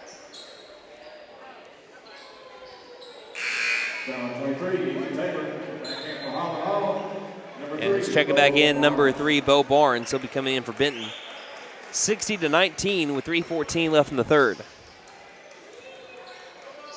Inbound far corner, Bickham takes a spot up 3 from the corner. Got it! Paying it goal, Devion Bickham, his first made 3 of the season. And the Buffaloes have scored 10 here in the third. 60-22 is the score. Devion Bickham now with 7. Top of the key around the world left wing. Feeds it straight away. Julius Wilson for 3. Back irons it. Tabor got away with the push-off, rebounded by Harris. Harris down the floor. Harris stops on a dime, gives it out over to Bickham, or rather Pickett on the edge of the circle. The right wing to Highshaw. Highshaw stops right elbow. Back out. Davian Pouncil on the drive. Goes up for 2, traveled first.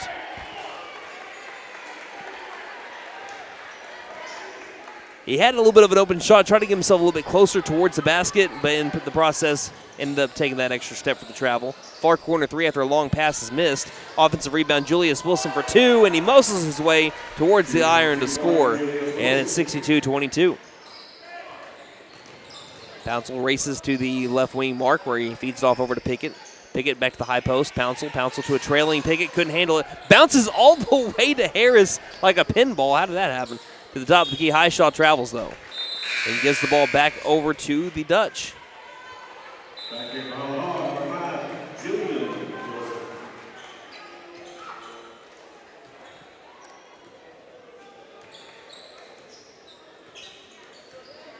So the Dutch now with the ball. Julian Wilson into the game. Immediately takes the left wing 3, but misses it off the right wing. I think there's something about one of the rims to the other. The rebound was made, I believe, by Pickett to the near corner. Highshaw takes a 3. This one's off the back iron. As Bickham's got the offensive rebound and the putback. Bickham has been playing a pretty nice game. He's got 9 points. It's 62-24. Bickham is 6 points away from a career high. Near corner, bounce pass. It's a little bit off, and it's going to be taken back by the Dutch outside the perimeter. Nearly a steal by Harris. Far corner 3's up by Julian Wilson, and off. An offensive bounce back there for Matthew Underwood. Makes it 64-24. Just grabbed it with one hand, threw it back in off the glass. Highshaw finds the lane, attacks it, feeds it near corner. Bickham spot up 3. Bickham's got back-to-back. Devion Bickham says, I can get it done from inside the perimeter and outside. After not having a three so far this season, he has hit back-to-back in the last 2 attempts. Now he's got 12 points on the night. He's played great. He was one of your players to watch, and he's been McAllister's best player tonight, I'd say. Top of the key, step back. Julian Wilson restarts on Pickett. Pickett, good defense, guarding him well. Back outside over to Kanan Gibson. Gibson now drives on to Buffalo, goes high off the glass, misses the shot, but again, Ethan Tabor has been everywhere. When there's been a missed shot, I believe he's got to have most of the offensive rebounds. 66-27, Highshaw tries feeding a high post through the arms of Harris, stolen by the Dutch. Dutch going forward. Bo Barnes for 2 on Garrett Pickett. He blocked the shot. Great defense by the senior. As now Smith and Jackson Duff come in for Pouncil and for Isaiah Highshaw.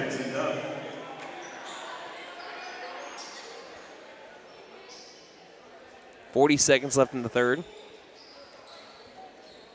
Lob out, Tabor, right wing, feeds it off over to Underwood.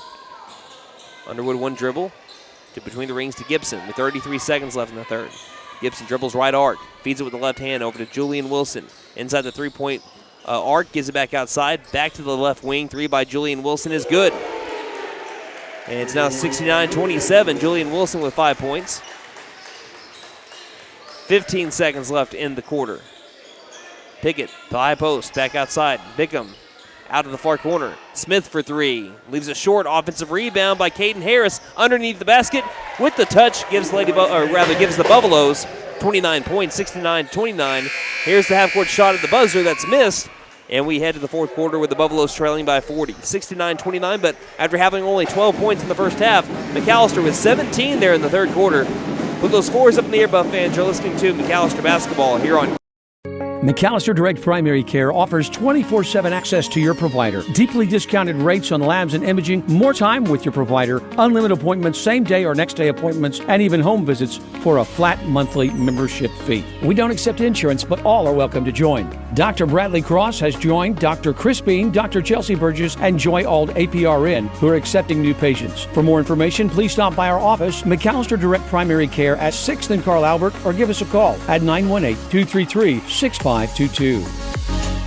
Elevate your game with Freeze and Flare Heat and Air. Get your new home system today at $500 off, plus a 5-year labor and 10-year parts warranty. It's a slam dunk for your basketball comfort. For a limited time only, use the keyword basketball. Get your courtside offer today. Don't despair. Call Freeze and Flare in McAlester at 918-424-7135. We are fully licensed, bonded, and insured. Mechanical license number 001-44485. 69-29, the Dutch lead the Buffaloes. Brandon Smith, Garrett Pickett, Caden Harris, Devion Bickham, and Jackson Duff on the floor for McAlester as we begin the fourth quarter. 69-29, Dutch leads McAllister's. We're, again, going to have Holland Hall to have the ball to begin the fourth as they'll be Underwood to inbound. On the right side of the half-court line, we're back underway. Gibson gets the ball, tries driving on Pickett. Pickett right there with him on his hip across the three-point line back outside. Left front court, the ball finds its way over to Bo Barnes. Guarded up well by Smith. Now he gets away from Smith. The high post outside, Julian Wilson. Back out to the left wing. Short corner, far side, inside over to Barnes. And there's a great block by Caden Harris. Swatted it out of thin air. The team leader in blocks on the season gets another one. Yeah, he's got 2 tonight. Caden Harris, another sophomore for McAlester. They'll lob it out over to the left wing, over to Underwood, swinging it around the world to the near corner to Barnes. Barnes to a driving man, stopping and getting almost a block, but fouling at the last second, Caden Harris. A little bit too much contact there on that attempt. And there'll be free throws on the way for Kanan Gibson. As we have a running clock here in the fourth quarter, as the first free throw is missed. Looks like we have a running clock here for the fourth quarter as McAlester is down 69-29 to the Dutch.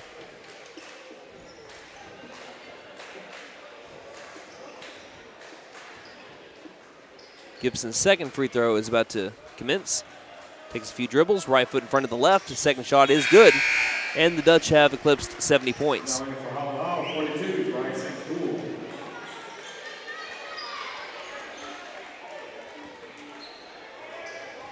So Smith will take it down the floor. Buffalo's trailing big.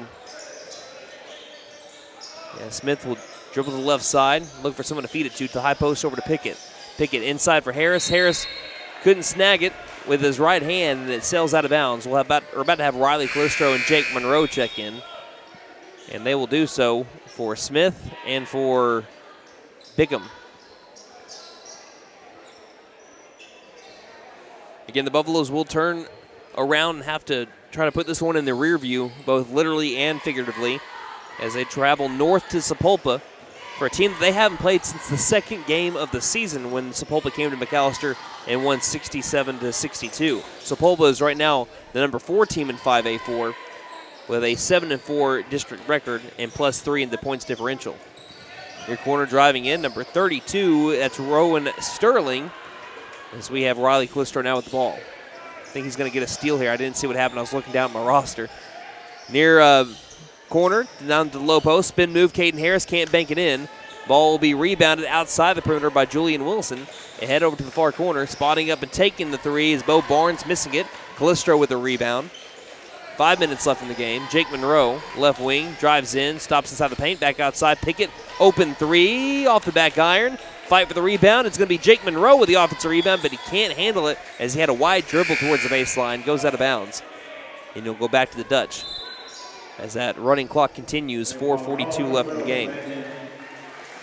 Again, girls will play at noon, boys approximately around 1:30. Again, a boys rematch of a game that was a 14-point loss, 76-62. For the girls, a rematch of a close game that was, again, I think like a 1-point game going into the fourth quarter in which McAlester was leading. Sapulpa pulled away late and won 62-50. So Buffalo's winning that one back. As we have a drive and a score here by Bo Barnes on the left side, making it 72-29. Right wing, Monroe, pass to the baseline on the bounce over to Duff. Duff double team low post. Duff trying to get away. Duff still fighting. Duff feeds it outside over to Harris. Keeps the possession straight away. Back over to Pickett. Pickett low post over to Harris. Harris backing up his man. Trying to get it back outside. Does so to Calistro. Calistro swinging it back out straight away. Over to Pickett right wing. Pickett inside back over to Harris. Harris turnaround jump shot and Caden Harris scores. It's now 72-31. A lot of physical basketball from McAlester to keep that possession alive. Kudos to all McAlester players like Duff and Calistro. They're able to make that happen. Speaking of Monroe here, he's got a steal. Monroe down the floor, 3-on-4, doesn't have the numbers, lost the ball. Gathered back by Calistro, far corner over to Duff. Duff, bounce pass, baseline to Monroe. Monroe feeds it to a cutting, great look. Jackson Duff for two. What a look by Jake Monroe to be able to get those 2 points. It's now 72-33. Fantastic look from Monroe. He's got the assist to Jackson Duff.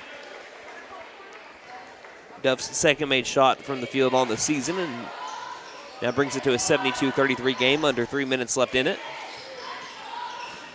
On the drive, floater is up, and that one's off the left side. Harris getting the rebound, throwing it over to Monroe. Monroe down the floor, 1-on-5, all 5 can't handle the ball. It'll be stripped loose, but last touched by Monroe. And Holland Hall basketball.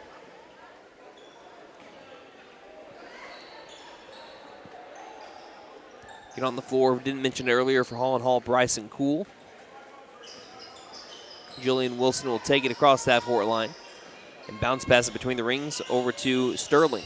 Sterling left wing, Julian Wilson to the top of the key. Cool takes the three, and that is Cool as the other side of the pillow. 75-33. 2:13 left in the game.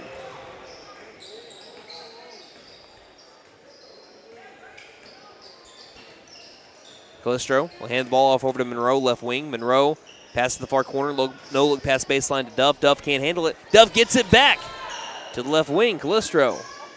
Calistro back outside over to Duff. Takes the wide open right wing three off the back iron, high bounce. Fight for the board. It will stay with the Buffs with 1:47 and ticking left in the game. –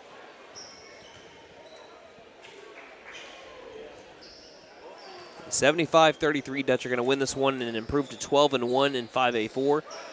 McAlester will drop to 1-10 as we have an inbound. Back outside, finding Duff. Duff on the drive, pulls up baseline jumper, missed it. Fight for the rebound, and it will be last touch again by the Dutch. As into the game, we have number 24, that's Wesley Phillips. Also saw number 20, Mason Coxey, come in.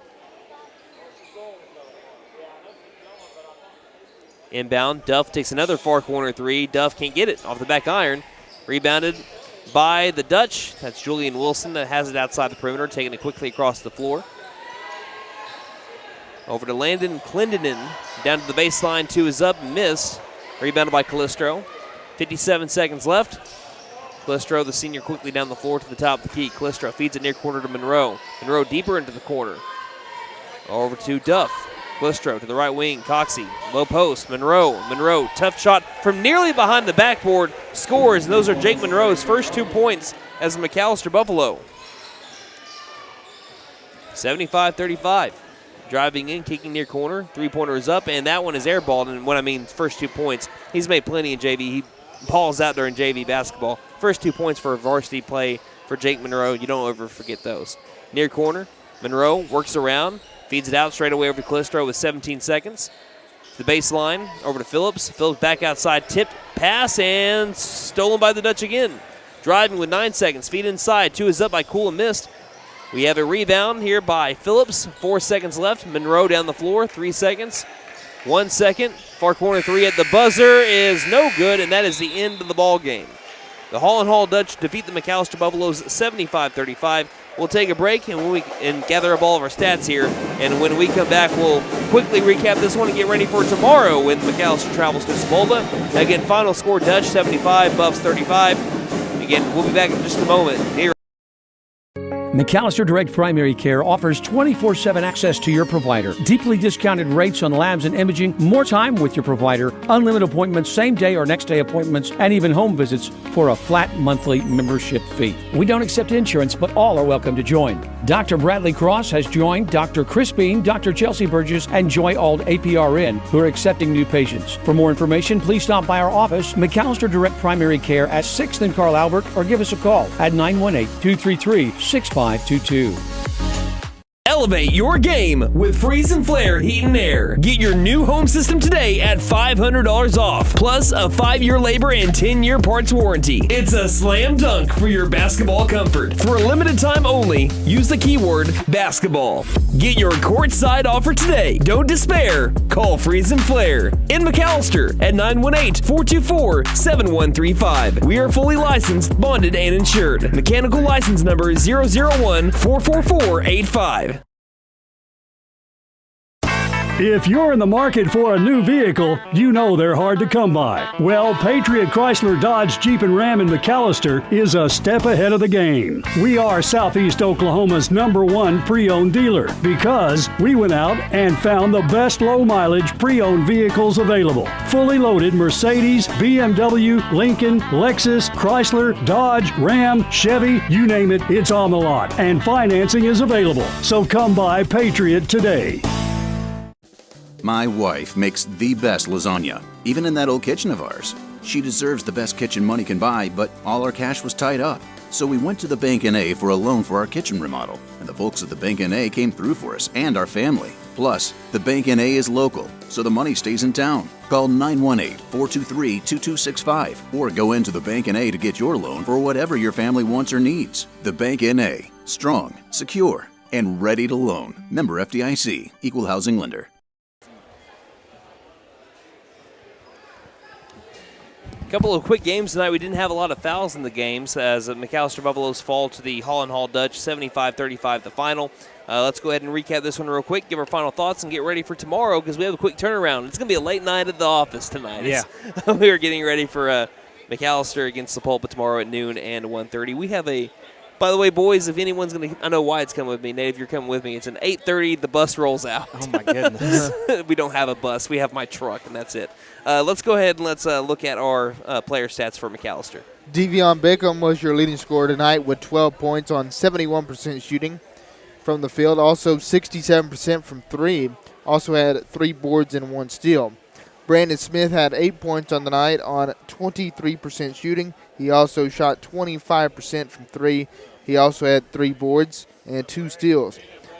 Davian Pouncil had 5 points on the night on 33% shooting. Also 1 of 1 from 3 and 2 of 4 from the charity stripe. Also had 6 boards. Caden Harris had 4 on the night on 67% shooting. He also had 4 boards. Devontre McKendrick had 2 tonight on 14% shooting. He also had 2 boards. Jackson Duff had 2. Jake Monroe with 2 as well, and that's going around at scoring. All right, looking at our team stats now. McAlester Buffaloes 14 of 41. That is good for 34%.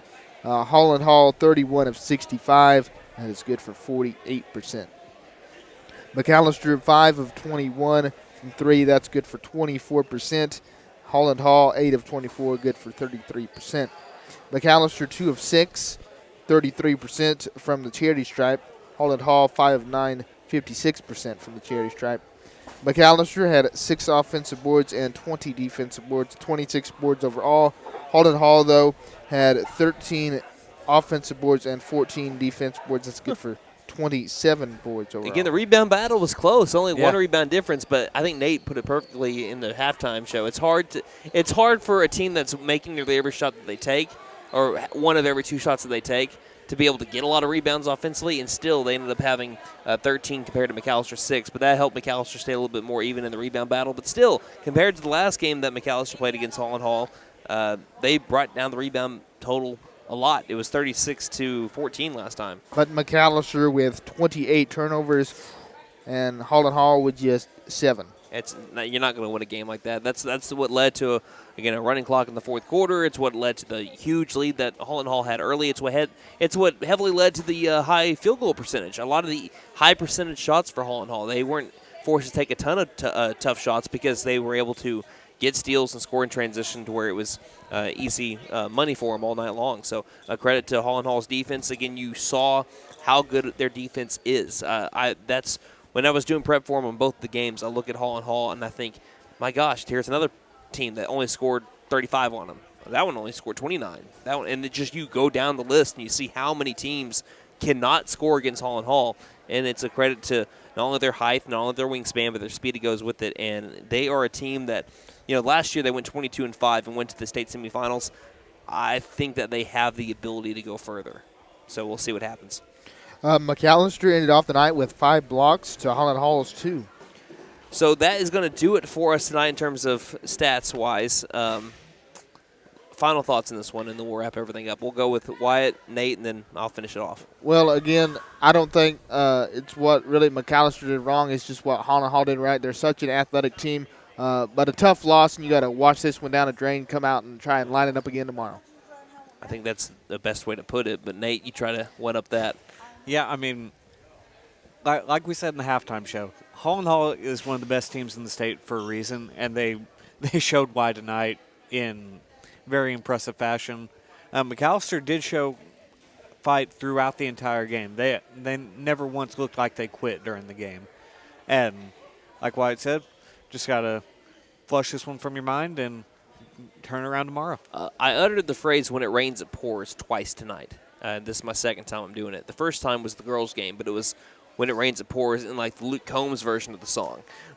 when everything's going right, it just continues to go right, and it's even better than what you could imagine. But when things go wrong, when you have another team that's just pouring it on you, it feels like the whole sky's falling, and that's what happened. You saw both terms of that phrase used tonight in both games. One, McAlester Lady Buffaloes couldn't do anything wrong in the second half, and McAlester could not get anything done against Holland Hall in the second game. So when it comes to the boys, so again, it's a team. It's like what I look at when I looked at the Edison game when McAlester lost 86-49. McAlester did shoot 46% from the field in that game and shot pretty well.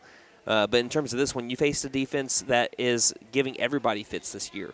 Don't harp on it too long. I know that it doesn't feel good. I know that it stings because no one likes losing like that.